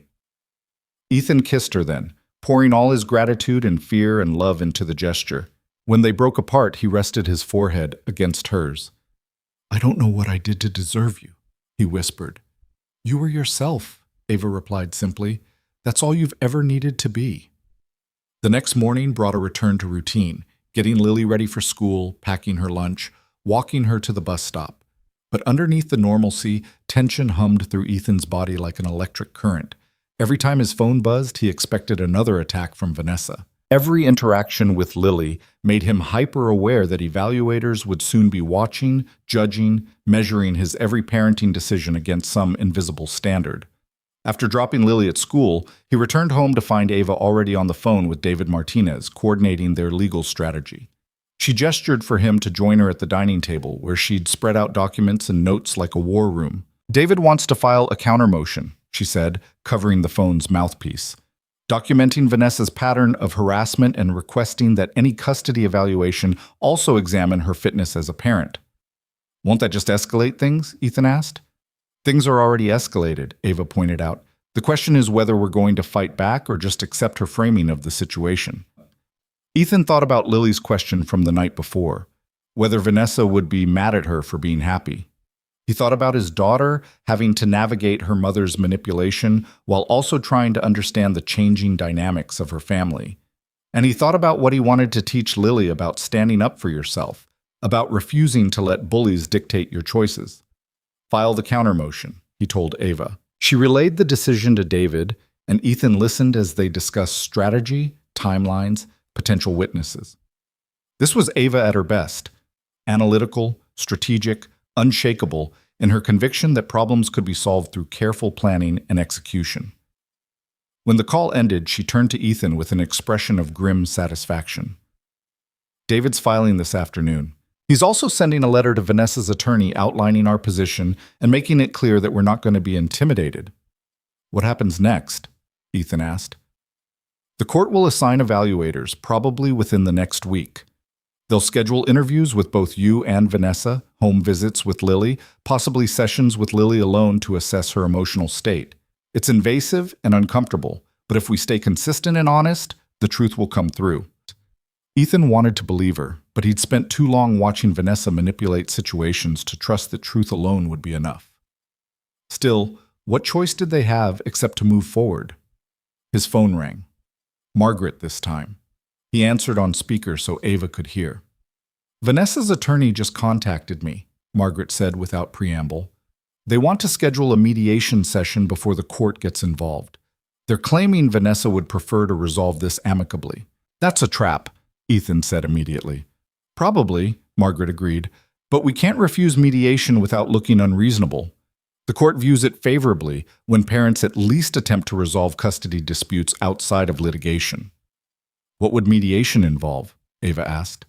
Both parties sit down with a neutral mediator and try to reach an agreement on custody arrangements. It's less formal than court, and theoretically it allows for more creative solutions. But in practice, it's often just another venue for manipulation. So we go and document everything she says, Ethan concluded. Show that we made a good faith effort, and when she uses it to make unreasonable demands, we have evidence of her actual motives. Exactly, Margaret said. I'll be there with you, and I'd recommend having Ms. Kim present as well, since her relationship with you is central to Vanessa's claims. We present a united front and make it clear that we're willing to discuss Lily's best interests, but not willing to negotiate on threats and intimidation. The mediation was scheduled for 3 days later. In the meantime, Ethan tried to maintain normalcy for Lily's sake while simultaneously preparing for what felt like an approaching storm. He took her to school, helped with homework, attended her dance class, and tried not to let his anxiety bleed into their interactions. But Lily, perceptive as always, noticed the tension. "Daddy, are you worried about something?" she asked one evening as he tucked her in. Ethan considered deflecting, then remembered his promise to be honest with her. "A little bit, baby girl. Mommy and I are trying to figure out some grown-up stuff about schedules and time with you. It's complicated, but it's not your job to worry about it." "Is it about Ava?" Lily asked, her voice careful. "Partly," Ethan admitted, But mostly, it's about mommy and daddy learning how to make decisions together, even though we're not married anymore. That can be hard sometimes. Lily was quiet for a moment, then said, I like having Ava here more. She makes you less sad. The observation hit Ethan square in the chest. I didn't know you thought I was sad. Not always, Lily clarified. But sometimes you had this face like you were smiling but not really happy. You don't make that face as much anymore. Ethan pulled her into a hug, overwhelmed by his daughter's emotional intelligence. You're pretty smart, you know that? I know, Lily said with 6-year-old confidence. Then, more quietly, I just want everyone to be happy. Is that okay? That's more than okay, Ethan assured her. And we're working on it, I promise. Sometimes it takes grown-ups a while to figure things out, but we'll get there. After Lily fell asleep, Ethan found Ava in the kitchen, making tea with the comfortable familiarity of someone who'd been in his home thousands of times before. She knows I was unhappy, he said, accepting the mug Ava handed him. All this time, I thought I was hiding it well, protecting her from the reality of how much the divorce affected me. But she saw right through it. Kids always do, Ava said gently. But Ethan, that's not a failure on your part. It's actually a sign of how close you two are, that Lily felt safe enough to notice your emotions and care about them. A lot of kids learn to ignore their parents' feelings as a survival mechanism. Lily pays attention because she knows you'll be honest with her. I hope the evaluators see that, Ethan said. I hope they see that we have real conversations, that I don't just parent her, I actually know her as a person. They will, Ava promised, because it's the truth, and the truth has a way of showing through if you let it. The morning of the mediation arrived with unseasonable cold, the kind of sharp autumn chill that hinted at the winter to come. Ethan dressed carefully, professional, but not intimidating. A navy suit that Margaret had suggested would read as responsible father rather than corporate executive. Ava wore a simple dress in charcoal gray, her hair pulled back in a style that was both elegant and businesslike. They met Margaret outside the mediation office, a deliberately neutral space in Midtown that specialized in family law disputes. The waiting room had the kind of aggressively cheerful decor that was probably meant to be soothing, but instead felt performative. Soft colors, inspirational quotes on the walls, a burbling water fountain in the corner. Remember, Margaret said quietly before they went in, stay calm, stay factual, and don't let Vanessa bait you into emotional responses. She's going to try to provoke you, to make you look unstable or aggressive. Don't give her that satisfaction. Ethan nodded, his stomach tight with anticipation. Beside him, Ava squeezed his hand once, a gesture of solidarity that steadied him. They were shown into a conference room where Vanessa was already seated with her attorney, a sharp-faced woman named Patricia Chen, who had a reputation for scorched earth tactics in custody disputes. Vanessa looked immaculate as always, dressed in a cream-colored suit that probably cost more than most people's monthly rent, her expression carefully neutral. The mediator, an older man named Robert Sanders, began with procedural explanations about confidentiality and the voluntary nature of mediation. Ethan barely listened, too focused on Vanessa's body language, the way she sat with perfect posture and clasped hands, projecting an image of concerned motherhood that he knew was pure performance. Let's begin with each parent sharing their perspective on what they believe is in Lily's best interest, Robert said. Ms. Hale, would you like to start? Vanessa's expression softened into something that might have looked like maternal concern to someone who didn't know her. Thank you, Robert. I want to start by saying that I love my daughter more than anything. Lily is my entire world, and everything I do is motivated by wanting what's best for her. Ethan felt Ava tense beside him, but she remained silent. My concern, Vanessa continued, is that Ethan has recently become involved in a romantic relationship that I don't believe he's thought through carefully. Ava is a lovely person, and I have nothing against her personally. But introducing a significant romantic relationship into Lily's life at this stage, without proper preparation or consideration, feels rushed and potentially destabilizing. Ms. Kim has been part of Lily's life since birth, Margaret interjected smoothly. There's nothing new or unfamiliar about her presence. But the nature of her presence has changed, Patricia countered, and children are sensitive to those kinds of shifts. My client is simply asking for some time to ensure that this relationship is stable before it becomes further entrenched in Lily's daily life. What specifically are you proposing? Robert asked. Vanessa leaned forward slightly, her expression earnest. I think it would be beneficial for Lily to spend more time with me while Ethan and Ava figure out their relationship. Perhaps a 50-50 custody split for the next 6 months, just to give Lily stability and ensure she has access to both parents equally during this transition. The suggestion was so outrageous that Ethan almost laughed. Vanessa had never wanted 50-50 custody. She'd fought against it during the divorce because it would interfere with her lifestyle. This wasn't about Lily at all. This was about punishing him for moving on. That's a significant change from the current arrangement, Margaret said carefully. Can you explain why you believe such a drastic modification is necessary when Lily has been thriving under the current schedule? I wouldn't characterize it as drastic, Patricia said. It's actually what most family courts recommend. Equal time with both parents unless there's a compelling reason otherwise. The compelling reason is that Lily's current arrangement is working beautifully, Ava said, speaking for the first time. Her voice was calm but firm. She's excelling in school, she has a stable routine, she's happy. Disrupting that to accommodate Ms. Hale's discomfort with Mr. Cole's personal life doesn't serve Lily's interests at all. Vanessa's eyes narrowed fractionally, the only indication that Ava's directness had landed. I'm not uncomfortable with Ethan's personal life. I'm concerned about its impact on our daughter. Then perhaps we should discuss that impact specifically, Margaret suggested.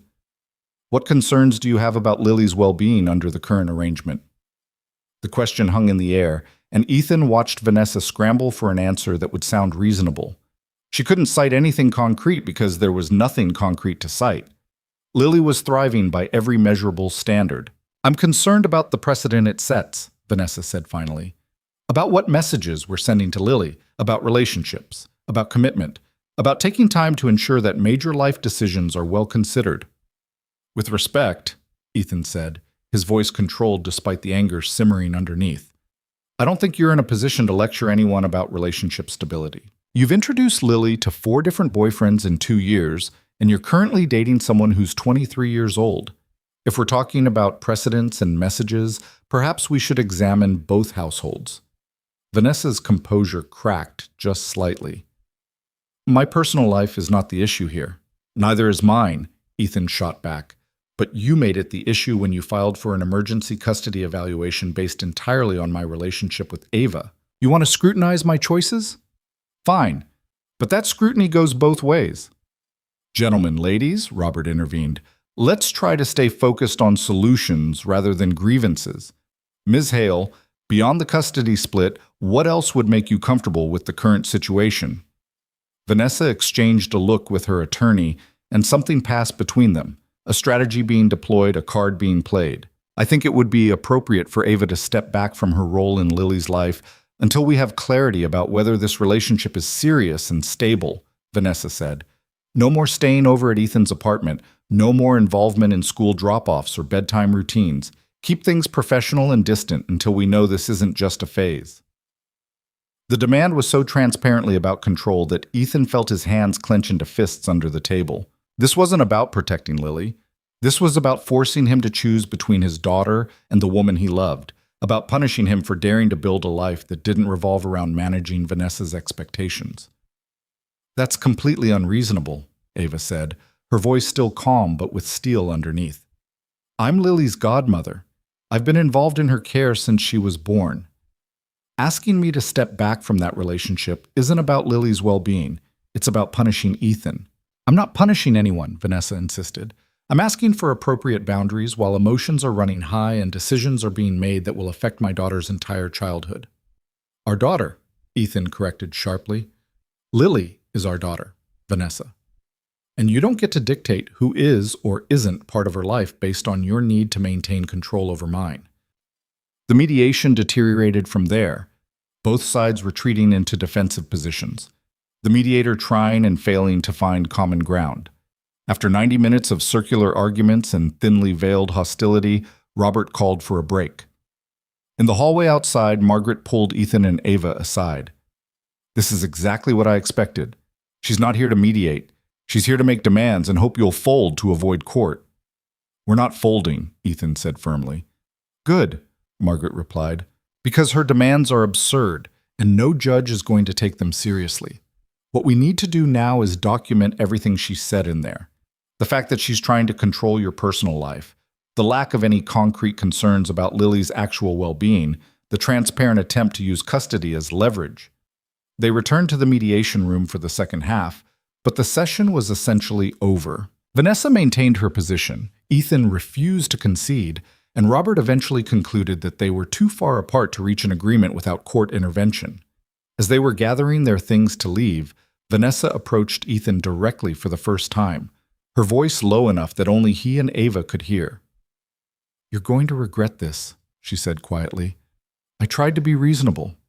I gave you a chance to handle this quietly. But if you want to fight, Ethan, I promise you'll lose more than you can imagine." "I've already lost what I cared about where you're concerned," Ethan replied, his voice equally quiet but firm. "You don't have any power over me anymore, Vanessa, and the sooner you accept that, the sooner we can both move on." Vanessa's expression hardened, the mask of maternal concern dropping completely. "We'll see about that. Enjoy your little romance while it lasts. Because when this is over, Lily is going to know exactly what kind of man her father really is. Someone who chose his own selfish desires over her stability." "The only thing Lily is going to know," Ava interjected, "is that her father fought for his right to build a healthy, loving life. And that sometimes that means standing up to bullies even when they're wearing expensive suits and pretending to care about her well-being." Vanessa's eyes flashed with anger, but before she could respond, her attorney pulled her away, murmuring something about maintaining professional distance. Walking out of the building into the cold afternoon, Ethan felt simultaneously drained and energized. The mediation had been a disaster in terms of reaching an agreement, but it had also clarified something fundamental. He wasn't going to win by trying to appease Vanessa. He was only going to win by refusing to play her game entirely. "That was brutal," Ava said, as they stood on the sidewalk, waiting for their car. "That was necessary," Ethan corrected, echoing her words from days before. "She needed to see that we're not backing down, that all her threats and manipulation aren't going to work this time." "She's going to come at us harder now," Ava warned. "This was her offering an out, and we refused it. She's going to escalate." "Let her," Ethan said, surprising himself with the conviction in his voice. "I'm done being afraid of what Vanessa might do. I'm done letting her threats dictate my choices. Whatever she throws at us next, we'll handle it, together." Ava smiled, her eyes bright with something that looked like pride. "Together," she agreed. They picked up Lily from school, and her cheerful chatter about her day provided a welcome contrast to the intensity of the mediation. As they walked home through the autumn afternoon, Lily holding both their hands and swinging between them, Ethan felt a deep sense of rightness settle over him. This moment of simple connection with his daughter and the woman he loved, this was what he was fighting for. Not custody percentages or legal victories, but the right to build a life defined by love rather than fear, by courage rather than compromise. Whatever came next, he was ready to face it. The escalation Ava had predicted came exactly 1 week after the failed mediation, delivered not through lawyers or court filings, but through something far more insidious. Ethan was reviewing quarterly projections in his office when his assistant knocked on the door, her expression uncertain. "There's a woman here from Child Protective Services," she said quietly. "She says she needs to speak with you immediately about a report that was filed." Ethan's blood ran cold. "CPS? What kind of report?" "She wouldn't say, just that it's urgent and she needs to conduct an interview." He stood on legs that felt unsteady, his mind racing through possibilities. This was Vanessa's doing. It had to be. But what could she possibly have claimed that would trigger a CPS investigation? The woman waiting in the conference room was in her late 40s, with tired eyes and the kind of expression that came from seeing too much human dysfunction. She introduced herself as Sandra Morrison and got straight to the point. "Mr. Cole, we received a report alleging that your daughter may be living in an unstable environment. The report claims there's been concerning behavior, inappropriate adult relationships being conducted in front of the child, possible neglect of her emotional needs while you focus on a new romantic partner, and questions about whether she's being properly supervised." Ethan felt rage flood through him, hot, and immediate. That's completely false. Lily is happy, healthy, well cared for. Whoever made this report is lying. I understand this is upsetting, Sandra said, her tone professionally neutral. But I'm required to investigate any report we receive. I'll need to interview you, visit your home, and speak with Lily. Depending on what I find, we may need to conduct follow-up visits. Who made the report? Ethan demanded, though he already knew the answer. Reports can be made anonymously, Sandra replied. But in this case, the report came from your ex-wife, Vanessa Hale. She claims to have concerns about Lily's well-being based on things Lily has told her during their visits. The confirmation made Ethan's hands clench into fists. This was beyond manipulative. This was malicious. CPS involvement could affect his custody case, his professional reputation, everything he'd built. And Vanessa knew it. When do you need to do this interview? He asked, forcing himself to stay calm. Now, if possible.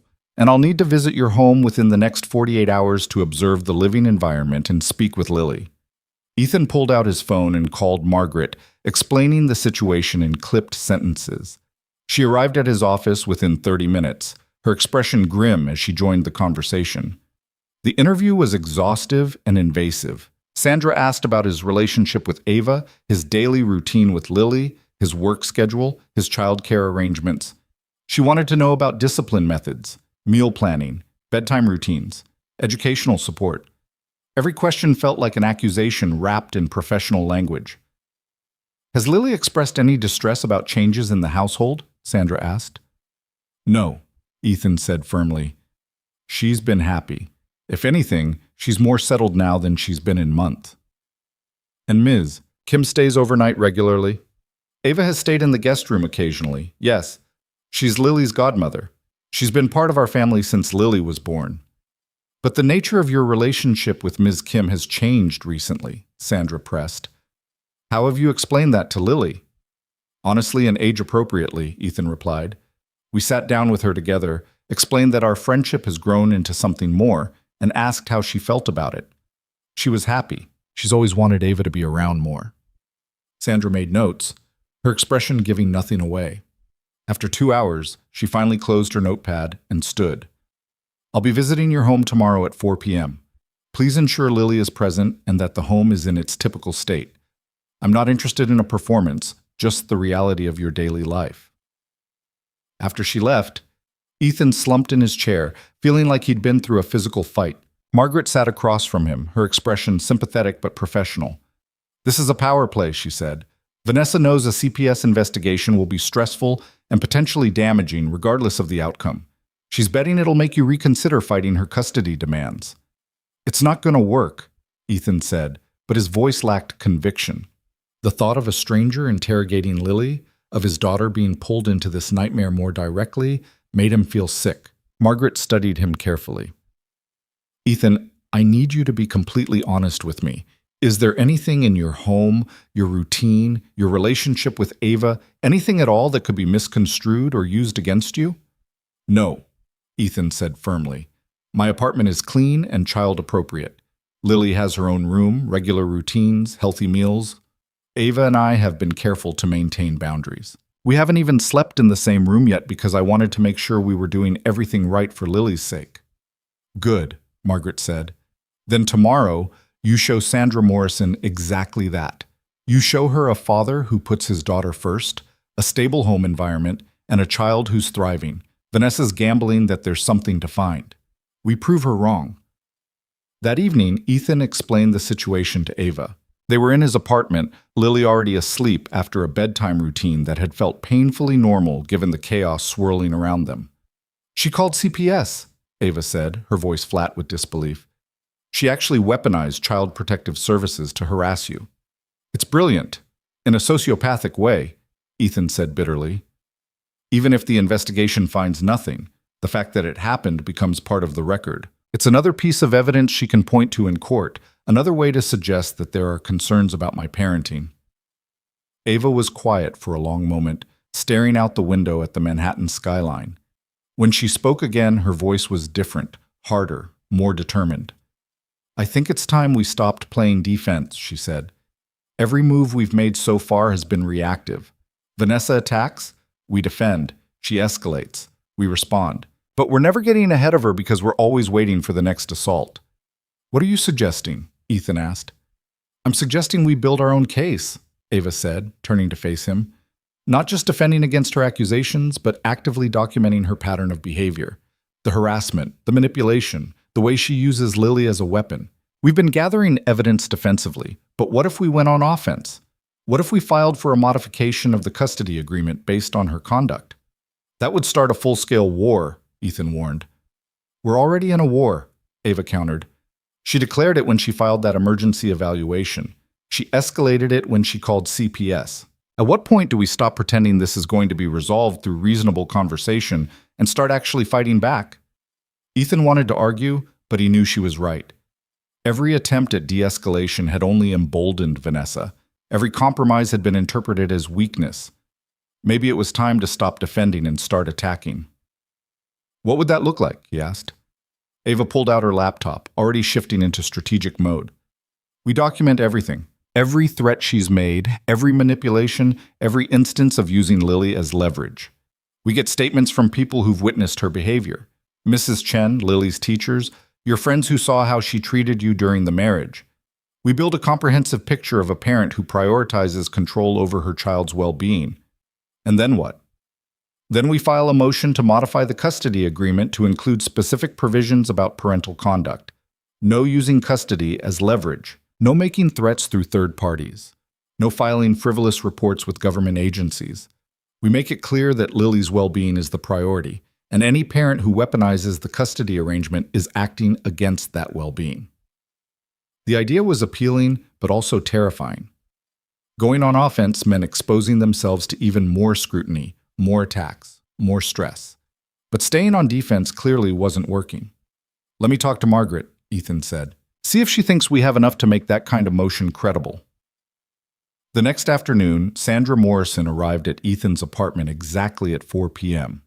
Ethan had spent the morning in a state of nervous energy, simultaneously wanting everything to look perfect and knowing that Sandra had warned against performances. The apartment was clean but lived in, Lily's drawings on the refrigerator, her backpack by the door, evidence of the actual life they led rather than some sanitized version. Lily was in her room when Sandra arrived, playing with her blocks and humming to herself. Ethan led Sandra through the apartment, answering questions about safety measures, sleeping arrangements, daily routines. "And where does Ms. Kim stay when she's here overnight?" Sandra asked, examining the guest bedroom. "Here," Ethan said, opening the door to show a room that was clearly set up as a guest space. "Lily sleeps in her own room, I sleep in mine, and Ava uses this one when she stays over."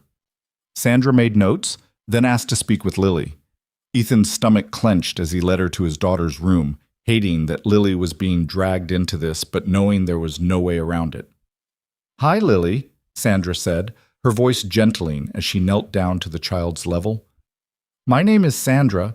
I'm just here to talk to you for a little bit about your family, okay?" Lily looked at her father uncertainly, and Ethan gave her what he hoped was a reassuring nod. "Okay," Lily said, her voice small. "Can you tell me about a typical day?" Sandra asked. "What do you do in the morning?" Lily launched into a description of her routine. Waking up, breakfast with Daddy, getting ready for school, Mrs. Chen helping sometimes when Daddy had early meetings. Her voice gained confidence as she talked, the natural chattiness of childhood taking over. "And what about Ava?" Sandra asked. "You see her sometimes too, right?" "Ava's the best," Lily said enthusiastically. "She makes really good pancakes, and she helps me with my art projects. Sometimes she reads me bedtime stories in funny voices." "Does Ava stay here at your apartment?" "Sometimes," Lily confirmed. "In the guest room. She has her own room because she's a grown-up." "How do you feel about Ava being here more?" Sandra's tone was carefully neutral. "I like it," Lily said simply. "It makes Daddy happy, and when Daddy's happy, we have more fun. Plus, Ava knows all the best parks, and she lets me help cook dinner even though I'm not very good at it yet." Sandra asked more questions about school, friends, time with Vanessa, whether she felt safe and cared for. Lily answered each one with the straightforward honesty of a 6-year-old who had no reason to hide anything. When Sandra finally thanked her and stood to leave, Lily had already returned to her blocks, the interview apparently forgotten. In the hallway, Sandra turned to Ethan. Your daughter seems well-adjusted and happy. The home environment is appropriate and stable. I'll be filing a report that indicates no concerns were substantiated." The relief that flooded through Ethan was so intense it made him dizzy. "Thank you," he managed. "However," Sandra continued, "I do want to note that I'm concerned about the pattern I'm seeing. This isn't the first time parents have used CPS as a weapon in custody disputes, but it's always troubling. It wastes our resources and traumatizes children unnecessarily. If I were you, I'd make sure your attorney documents this incident thoroughly." "We will," Ethan promised. After Sandra left, he called Ava immediately. "She's filing a report saying there are no concerns. Lily was perfect, just herself, honest and happy. It's over." "This round is over," Ava corrected. "But Ethan, this proves my point. Vanessa filed a false report with a government agency because she thought it would pressure you. That's not normal co-parenting conflict. That's abuse of the system, and it needs to be documented as such." That evening, after Lily was asleep, Ethan met with Margaret and David via video call. Ava sat beside him, and they laid out their proposal, a counteroffensive that would shift the entire dynamic of the custody battle. "We want to file a motion to modify the custody agreement to include conduct provisions," David explained to Margaret. "Specific language about using custody as leverage, making frivolous reports, harassing the other parent's romantic partners. We frame it as protecting Lily from being weaponized in parental conflicts." Margaret was quiet for a moment, considering. "It's aggressive, and it'll definitely escalate things. But I think you might have grounds, especially with the CPS report, as evidence of Vanessa's willingness to make unfounded accusations." "What are the risks?" Ethan asked. "The judge might see it as mutually combative rather than one parent trying to protect their child," Margaret said. "But if we frame it right, if we show a clear pattern of Vanessa's behavior versus your attempts to maintain stability, we could get some real protections in place." "Do it," Ethan said, surprising himself with how quickly he made the decision. "File the motion. I'm done letting Vanessa set the terms of this fight." The motion was filed 3 days later, and the response was immediate and explosive. Vanessa's attorney called Margaret within hours, threatening sanctions and counterclaims. Vanessa herself sent a series of increasingly unhinged text messages that Ethan carefully saved as evidence. "You think you can attack me?" one message read. "You think you can paint me as the problem when you're the one who destroyed our marriage? I'm going to make sure everyone knows exactly what kind of man you are." Another message, sent at 2 a.m. "Lily will hate you for this. She'll see how you tried to turn her against her own mother, and she'll never forgive you." Ethan showed the messages to Ava, his hands shaking slightly. "She's unraveling." "Good," Ava said firmly. "Because when she unravels, she makes mistakes, and we document every single one of them." The court scheduled a hearing for 2 weeks out to address both Vanessa's emergency custody evaluation request and Ethan's motion for conduct modifications. In the interim, the custody evaluators began their work: interviews, home visits, psychological assessments that felt invasive and exhausting. Dr. Rebecca Walsh, the court-appointed psychologist, spent 3 hours interviewing Ethan about his parenting philosophy, his relationship history, his current mental state. She was professional but penetrating, asking questions that got to the heart of his motivations and fears.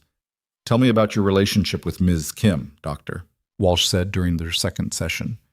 "Ava has been my best friend for 15 years, Ethan said, the answer coming easily because it was simply true.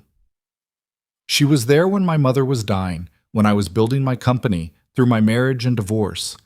She's been the one constant in my life besides Lily." "And when did that friendship become romantic?"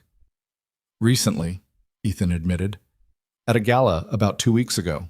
I asked her to kiss me to avoid a confrontation with Vanessa, and it became immediately clear that what we'd both been feeling for years was more than friendship."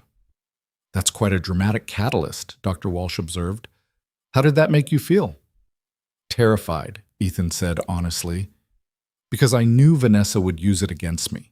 Because I was afraid of risking the most important relationship in my life. Because falling in love with your best friend when you have a 6-year-old daughter and a vindictive ex-wife feels like the worst possible timing.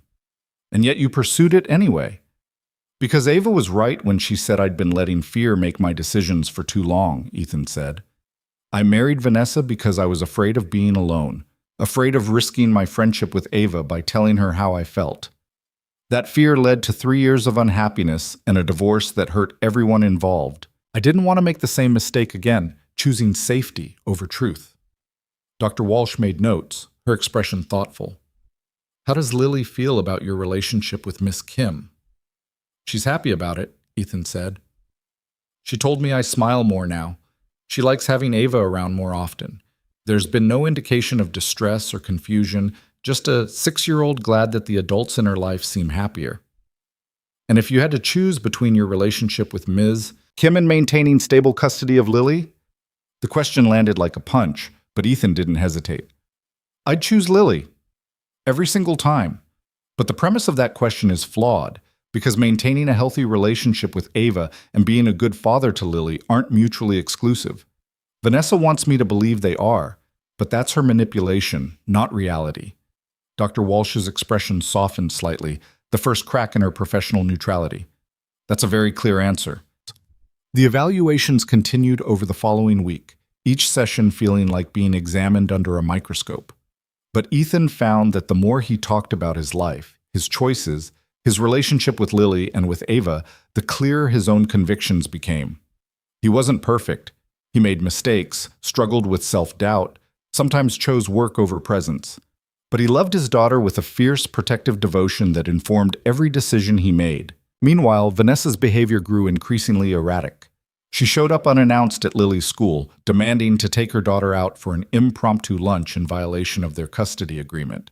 She sent emails to Ethan's business partners, asking pointed questions about Ava's consulting work that were clearly fishing for evidence of impropriety. She even contacted Ava's clients, suggesting they should be aware of potential conflicts of interest. Each incident was documented, added to the growing file that Margaret and David were building.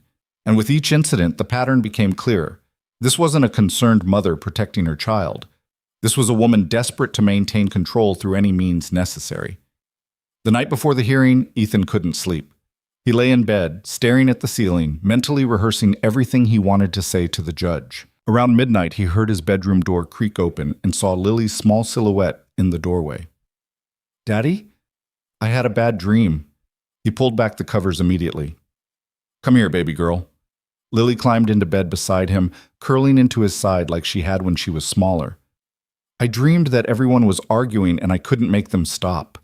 Ethan's heart broke a little. Despite his best efforts to shield her, Lily was absorbing the tension of the custody battle. "Sometimes grown-ups argue," he said gently, "but it's never your job to stop them or fix it. That's adult stuff that adults have to work out." "Are you and Mommy arguing about me?" Lily asked, her voice small. "We're arguing about schedules and grown-up things," Ethan said carefully. "But never because of you. You are the best thing in both of our lives, Lily. We both love you so much." "I know," Lily said. "But sometimes love feels loud and scary." The observation was so astute, so emotionally intelligent for a 6-year-old, that Ethan had to take a moment before responding. "You're right," he said. "Sometimes love does feel loud and scary, especially when people love differently or want different things. But here's what I want you to know, Lily. You are always safe with me. No matter what happens with the grown-up arguments, you are always safe and loved and protected." Lily was quiet for a moment, then said, "Ava loves you loud too, but it's not the scary kind." "No," Ethan agreed, smiling in the darkness. "It's not the scary kind." "Good," Lily murmured, already starting to drift back to sleep. "Because I like when you're happy, Daddy. You give better hugs when you're happy." She fell asleep curled against his side, and Ethan lay awake for a long time afterward, listening to her steady breathing and thinking about the hearing tomorrow. Whatever happened, whatever the judge decided, he was fighting for this, for quiet moments with his daughter, for the right to build a life defined by love rather than fear, for the chance to show Lily what courage looked like in practice. The courtroom the next morning was smaller than Ethan had expected, less dramatic than the television versions he'd seen. Judge Patricia Morrison, no relation to Sandra from CPS, presided with the kind of efficient authority that came from years of hearing custody disputes. She reviewed the motions before her, listened to opening statements from both attorneys, and then began asking questions. "Mr. Cole, you filed a motion requesting conduct modifications to your existing custody agreement. Can you explain in your own words why you believe such modifications are necessary?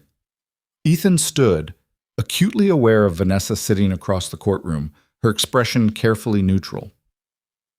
Your Honor, I filed this motion because I believe my daughter's well-being is being compromised by the ongoing conflict. My ex-wife has used custody as leverage repeatedly, threatening modifications whenever I make choices she disagrees with, filing a false CPS report, attempting to dictate who can be present in my daughter's life. These actions aren't about protecting Lily, they're about maintaining control over me, and I believe the court needs to establish clear boundaries to prevent this pattern from continuing. Ms. Hale, how do you respond to these allegations? Vanessa stood, her voice trembling with what seemed like emotion. Your Honor, I'm simply a mother trying to ensure my daughter's stability. Mr. Cole introduced a significant new relationship into Lily's life with no warning, no consideration for how it might affect her. When I expressed concerns, he became defensive and hostile. The CPS report was made in good faith because Lily mentioned some things that worried me. I'm not trying to control anyone. I'm trying to protect my child. The hearing continued for nearly 3 hours. Dr. Walsh presented her preliminary findings, noting that Lily appeared well-adjusted and showed no signs of distress about her current living situation or her father's relationship with Ava. She also noted, however, that Lily was beginning to show some anxiety about parental conflict, suggesting that both parents needed to work on reducing tension. Margaret presented evidence of Vanessa's pattern of behavior: the threatening text messages, the attempts to interfere with Ava's career, the documented instances of using custody as leverage. Patricia Chen, Vanessa's attorney, countered with arguments about Ethan's supposedly rushed relationship and questions about whether he was prioritizing his romantic life over his daughter's needs. Judge Morrison listened to everything with an expression that gave nothing away. When both sides had finished presenting, she took a brief recess to review the evidence, then returned with her decision. I've reviewed the motions, the evidence, and Dr. Walsh's preliminary evaluation, she began. Here's what I'm seeing. 2 parents who both love their daughter, but who are locked in a pattern of conflict that is beginning to affect that child's emotional well-being. Mrs. Hale, your concerns about new relationships in your daughter's life would carry more weight if you hadn't introduced multiple partners to Lily yourself over the past 2 years. The CPS report, which was found to be unsubstantiated, suggests a willingness to use government resources as weapons in your dispute, which I find troubling. Vanessa's expression tightened, but she remained silent. Mr. Cole, while I understand your frustration with Miss Hale's conduct, I'm also concerned that this motion for conduct modifications might be equally motivated by conflict rather than Lily's best interests. That said, I do see merit in establishing clearer boundaries. Judge Morrison paused, consulting her notes. Here's my ruling. I'm denying the request for emergency custody modification. The current arrangement appears to be working well for Lily, and I see no evidence that Mr. Cole's relationship with Miss Kim is causing harm. However, I'm granting partial relief on the conduct modification motion. Both parents are hereby ordered to refrain from using custody as leverage in disputes, from making unsubstantiated reports to government agencies, and from attempting to interfere with the other parent's professional or personal relationships unless there is documented evidence of harm to the child. She looked directly at Vanessa. Ms. Hale, if you have genuine concerns about your daughter's well-being, you bring them to court through proper channels with actual evidence. You do not weaponize CPS, and you do not harass your ex-husband's romantic partners. Is that clear? Yes, Your Honor, Vanessa said, her voice tight. Judge Morrison turned to Ethan. Mr. Cole, you maintain your current custody arrangement, but I expect you to facilitate Lily's relationship with her mother and to keep communication channels open. I'll be ordering continued evaluation over the next 3 months and will reconvene to review Dr. Walsh's complete assessment at that time. Both of you need to remember that your parents first and everything else, your hurt feelings, your new relationships, your grievances, comes second to that child's well-being. The gavel came down and it was over. Outside the courtroom, Margaret pulled Ethan aside. That's about as good an outcome as we could have hoped for. She didn't give you everything you asked for, but she put Vanessa on notice that her behavior is unacceptable. And most importantly, she maintained your current custody arrangement. What about the conduct order? Ethan asked. Will Vanessa actually follow it? She'll have to, Margaret said. Because if she violates it, you have grounds for contempt charges. The judge gave you real protection, Ethan. Use it. Across the hallway, Vanessa was in heated conversation with her attorney, her carefully composed expression finally cracking to reveal the fury underneath. For a moment, her eyes met Ethan's, and he saw something there that might have been defeat or might have been the promise of continued war. With Vanessa, it was always hard to tell. But for the first time since this began, Ethan didn't feel the familiar clench of fear in his chest. He'd faced her down in court, stood his ground, and won at least this battle. Whatever came next, he'd proven to himself that he could fight back. He found Ava waiting outside the courthouse, and the moment he saw her, something inside him settled. She'd come even though she wasn't required to be there, standing in silent support while he fought for his right to build a life that included her. "How did it go?" she asked. "We won," Ethan said simply. "Not everything, but enough." Ava smiled, and the relief in her expression mirrored what he felt. "Then let's go pick up Lily and celebrate. Maybe ice cream for dinner?" "Ice cream for dinner sounds perfect," Ethan agreed. As they walked away from the courthouse together, Ethan realized that this was what victory actually looked like. Not some dramatic courtroom vindication, but the quiet freedom to build a life on his own terms. To choose love over fear. To fight for what mattered instead of just surviving whatever came his way. Vanessa had lost her power over him not because the judge had ruled in his favor, but because he'd finally stopped giving her that power in the first place. And that, Ethan thought as Ava's hand found his, was worth every difficult moment of the fight. The ice cream celebration turned into an impromptu picnic in Central Park with Lily perched between them on a blanket, chocolate smeared across her face as she recounted her day with the enthusiastic detail only 6-year-olds could muster. The autumn sun filtered through the trees, painting everything in shades of amber and gold, and for a few precious hours, Ethan let himself exist in this moment rather than worrying about the next crisis. "Can we do this every week?" Lily asked, swinging her legs and licking her cone with single-minded focus. "Ice cream in the park with you and Ava?" "I think we can arrange that," Ethan said, exchanging a smile with Ava over his daughter's head. But the peace lasted exactly 3 days. Ethan was in a board meeting when his phone buzzed with an urgent message from Margaret. He excused himself, stepping into the hallway with a sense of dread already settling in his stomach.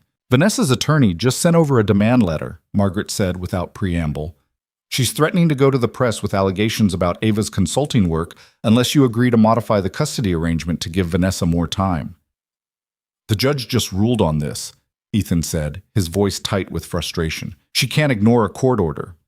"She's not technically violating it," Margaret explained. "She's threatening to exercise her free speech rights to share concerns about potential corporate misconduct. It's legal extortion, but it's still extortion." Ethan closed his eyes, feeling the familiar weight of Vanessa's manipulation settling over him like a physical pressure. "What kind of allegations?" "She's claiming she has evidence that Ava shared confidential client information with you, that business decisions you made were influenced by insider knowledge, that there's been an ongoing pattern of unethical collaboration. None of it is true, obviously, but the accusation alone could damage both your reputations." "She's bluffing," Ethan said, trying to convince himself as much as Margaret. "She doesn't have evidence because there isn't any." "Maybe," Margaret said, "but David needs to see whatever she claims to have. Can you and Ava meet this afternoon?" 2 hours later, they were in David's office, reviewing the supposed evidence that Vanessa's attorney had provided as a preview of what they'd released to the media. It was a collection of email timestamps, meeting schedules, and business announcements, all circumstantial, all easily explained, but arranged in a way that suggested a pattern of collusion. "This is garbage," Ava said flatly, scanning through the documents.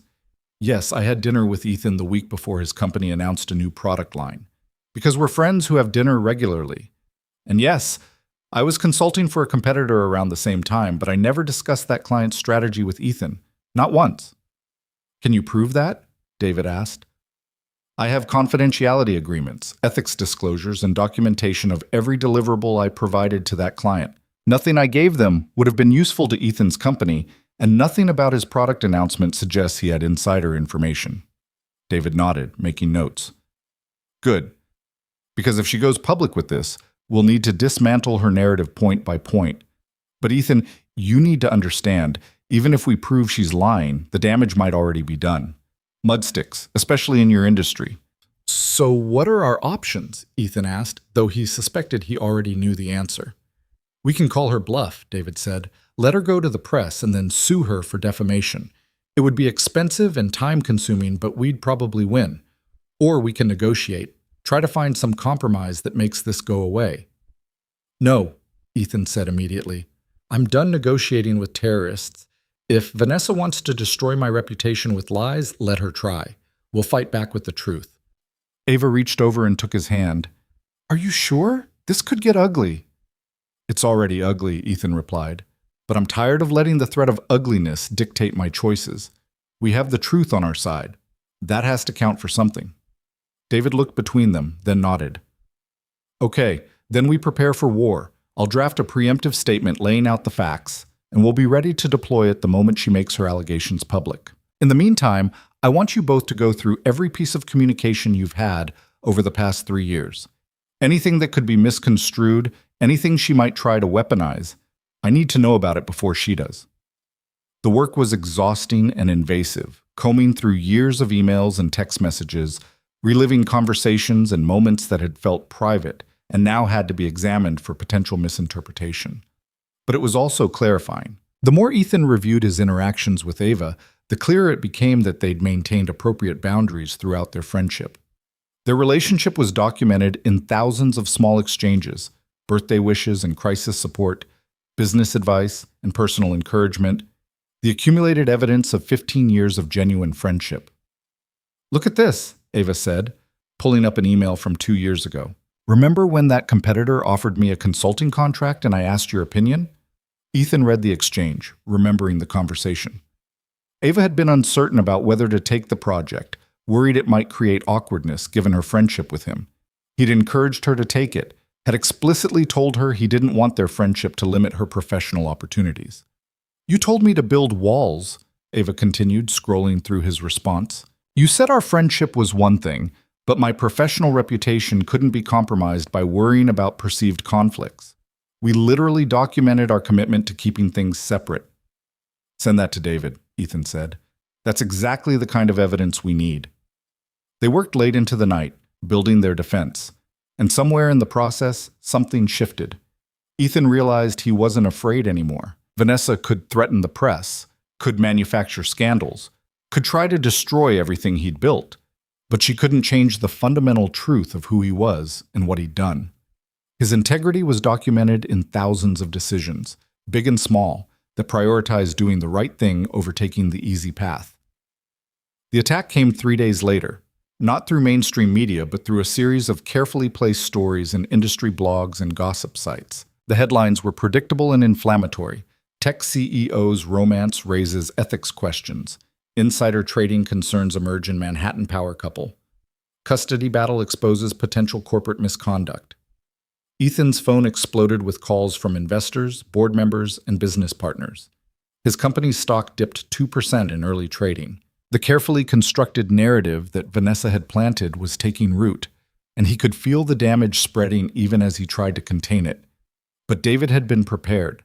Within hours, they released their comprehensive rebuttal, a detailed statement backed by documentation, testimonials from ethics attorneys, and point-by-point refutation of every allegation. More importantly, they went on offense, revealing Vanessa's pattern of harassment, the false CPS report, the court order restricting her conduct.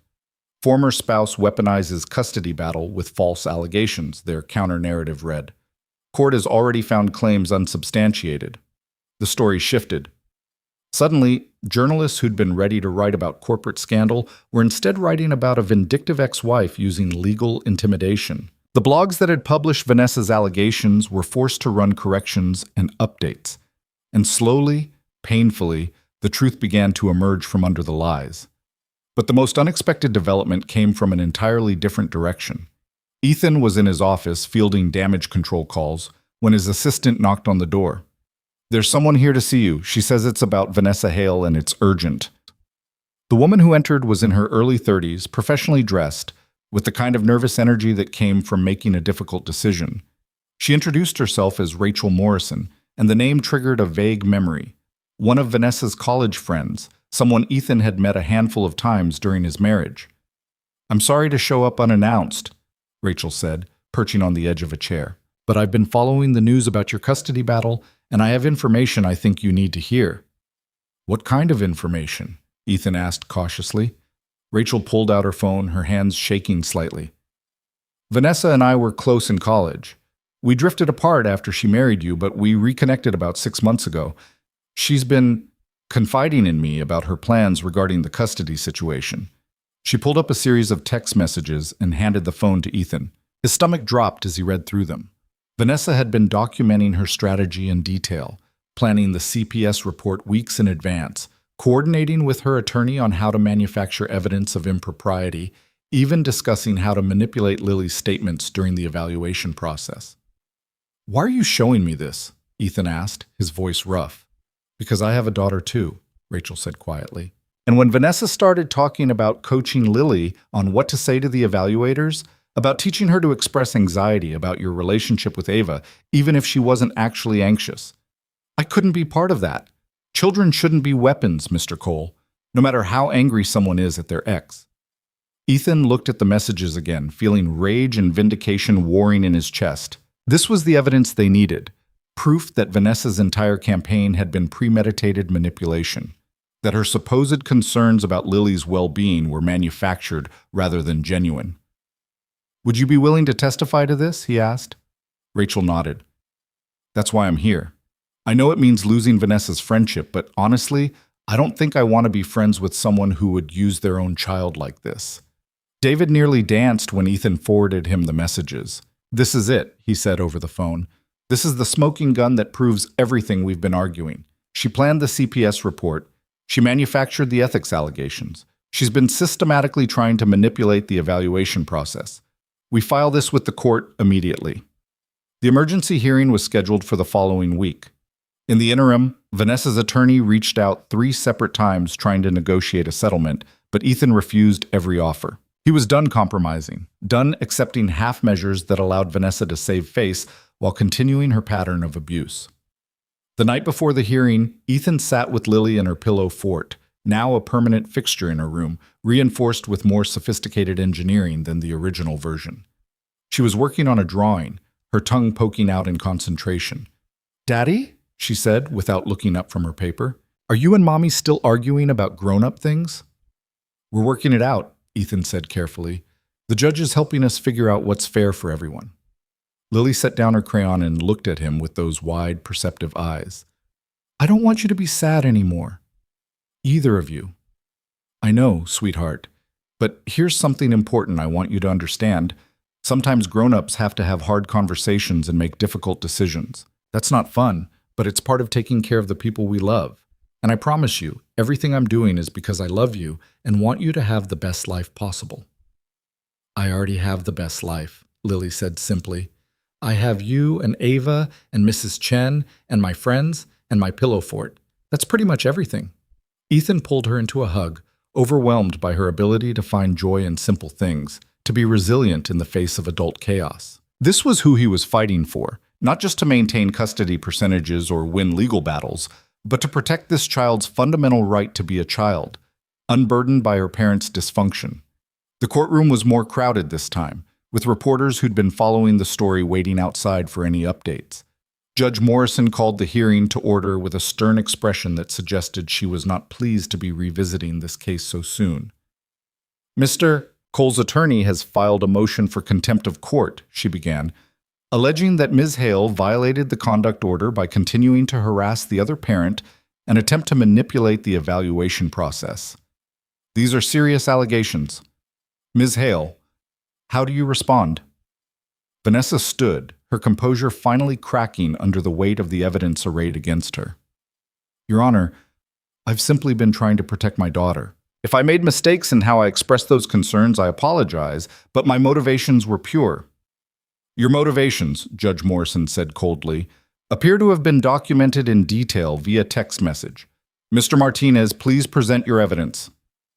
David walked through the messages Rachel had provided, each one more damning than the last. The plan to file a false CPS report, the coordination with her attorney on manufacturing evidence, the discussion of coaching Lily to express anxiety she didn't actually feel, By the time he finished, Vanessa's attorney was slumped in her chair, and Vanessa herself had gone pale. "Ms. Hale," Judge Morrison said, her voice carrying the kind of controlled fury that was somehow more intimidating than yelling.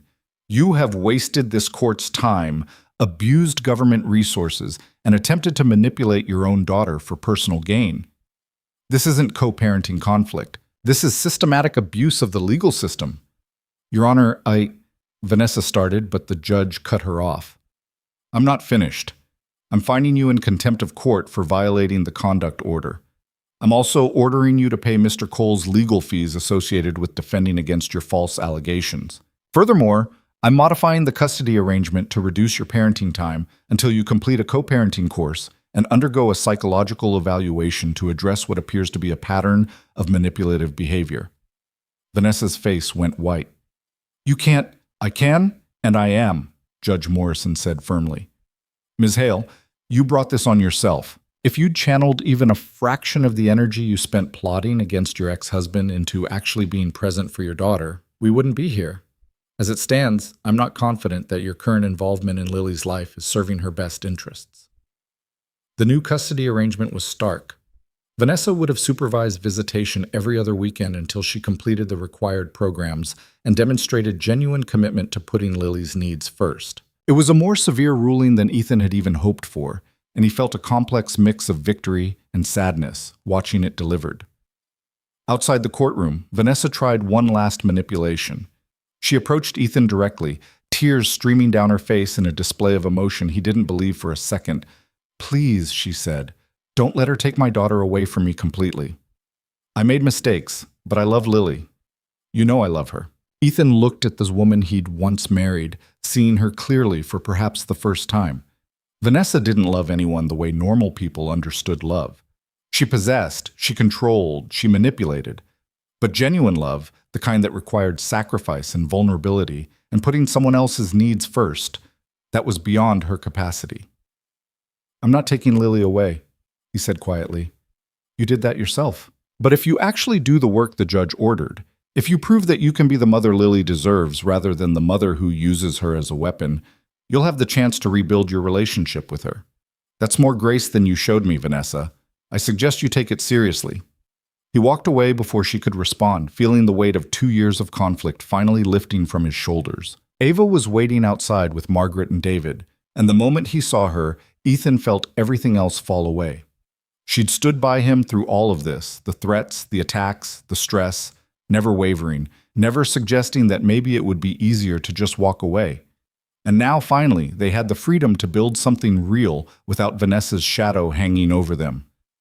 "It's over," he said, and the words felt like exhaling after holding his breath for years. "It's over," Ava agreed, smiling through tears. That evening, they picked up Lily from Mrs. Chen's apartment and walked home through Central Park as the sun set over Manhattan. Lily chattered about her day, blissfully unaware of the legal victory that had just secured her stability. When they got home, Ava made her famous pancakes for dinner, breakfast food for dinner being one of Lily's favorite treats.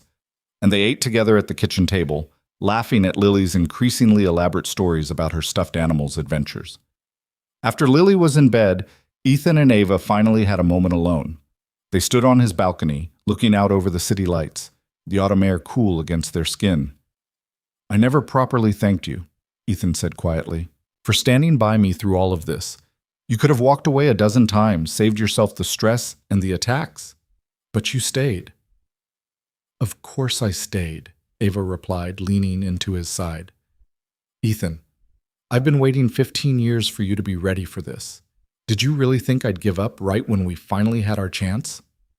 "I wasted so much time," Ethan said, the regret sharp in his voice. "If I'd been braver earlier, if I'd told you how I felt instead of marrying Vanessa, we'd probably have made different mistakes," Ava interrupted gently. "Maybe we would have dated too young and broken up over something stupid. Maybe we would have damaged our friendship by rushing into romance before we were ready. We can't know how it would have gone, Ethan. All we can do is be grateful for where we are now." "And where are we now?" Ethan asked, turning to face her fully. Ava smiled, reaching up to cup his face in her hands. "We're exactly where we need to be. You're free from Vanessa's manipulation. Lily has stability and security. And we finally have the chance to build something real together, without fear or secrets or anyone else's approval required. Ethan kissed her then, soft and lingering, tasting the promise of everything they'd fought for. When they broke apart, he rested his forehead against hers. "I love you," he said, the words feeling both momentous and simple. "I've loved you since college, and I'm going to love you for the rest of my life." "I know," Ava replied, her eyes shining. "I've always known. I was just waiting for you to catch up." They stood there for a long time, wrapped in each other's arms, watching the city pulse with its endless energy. Tomorrow would bring new challenges, co-parenting with Vanessa in this new arrangement, helping Lily adjust to changes, building their relationship in the full light of day, rather than in stolen moments between crises. But for tonight, Ethan let himself simply be present in this moment, grateful for the woman beside him and the daughter sleeping peacefully inside. The weeks that followed brought their own adjustments. Vanessa complied with the court order, enrolling in the required co-parenting course and beginning therapy, though Ethan suspected it was more about avoiding further legal consequences than genuine change. Her supervised visitations with Lily were awkward at first, Vanessa clearly struggling to actually engage with her daughter, rather than performing motherhood for an audience. But slowly, something shifted. Without the custody battle as a focal point for her energy, without the constant need to prove Ethan was failing, Vanessa seemed to lose interest in the fight. The supervised visits became routine. She stopped sending threatening messages. The silence was almost eerie after 2 years of constant conflict, but Ethan learned to trust it. Meanwhile, his relationship with Ava deepened in ways that felt both thrilling and comfortable. They went on actual dates, dinners where they talked about books and travel and dreams rather than legal strategy. They introduced each other to parts of their lives that had remained separate for years.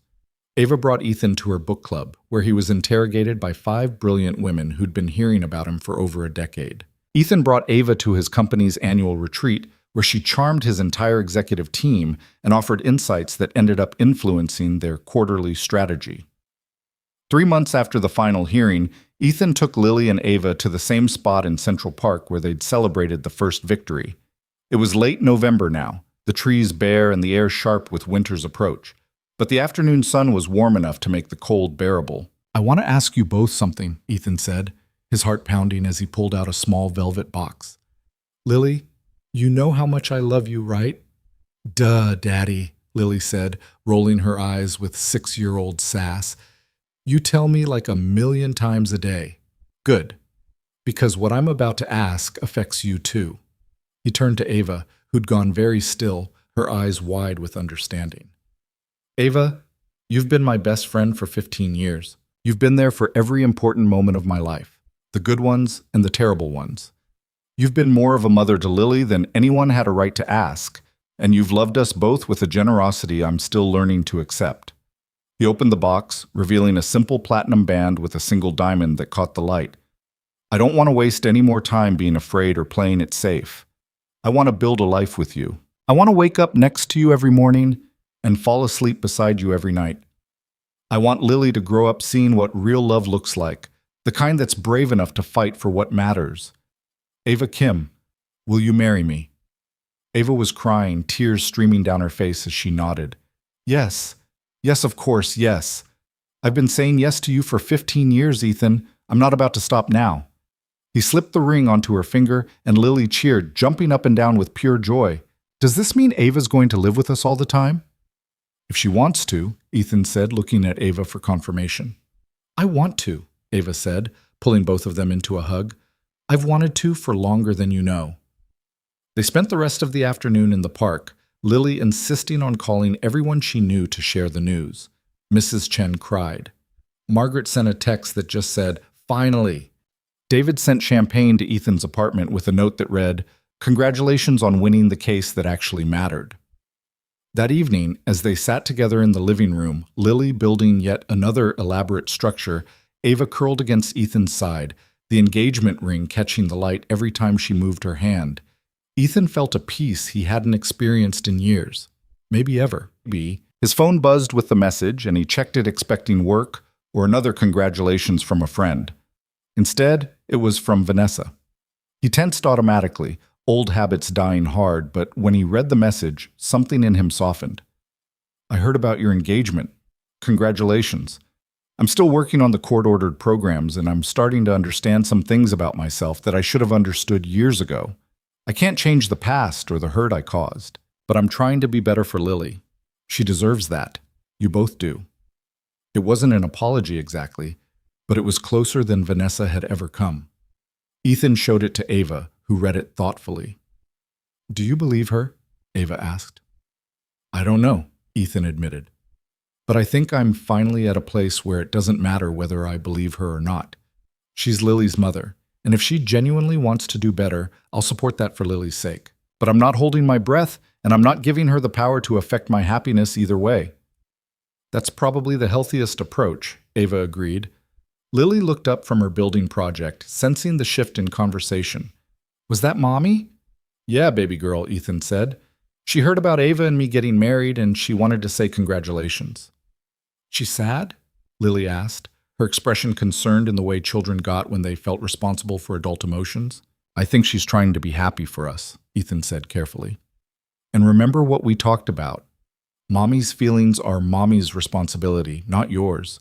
Your job is just to be a kid and let the grown-ups handle the grown-up stuff. Okay, Lily said, apparently satisfied with that answer.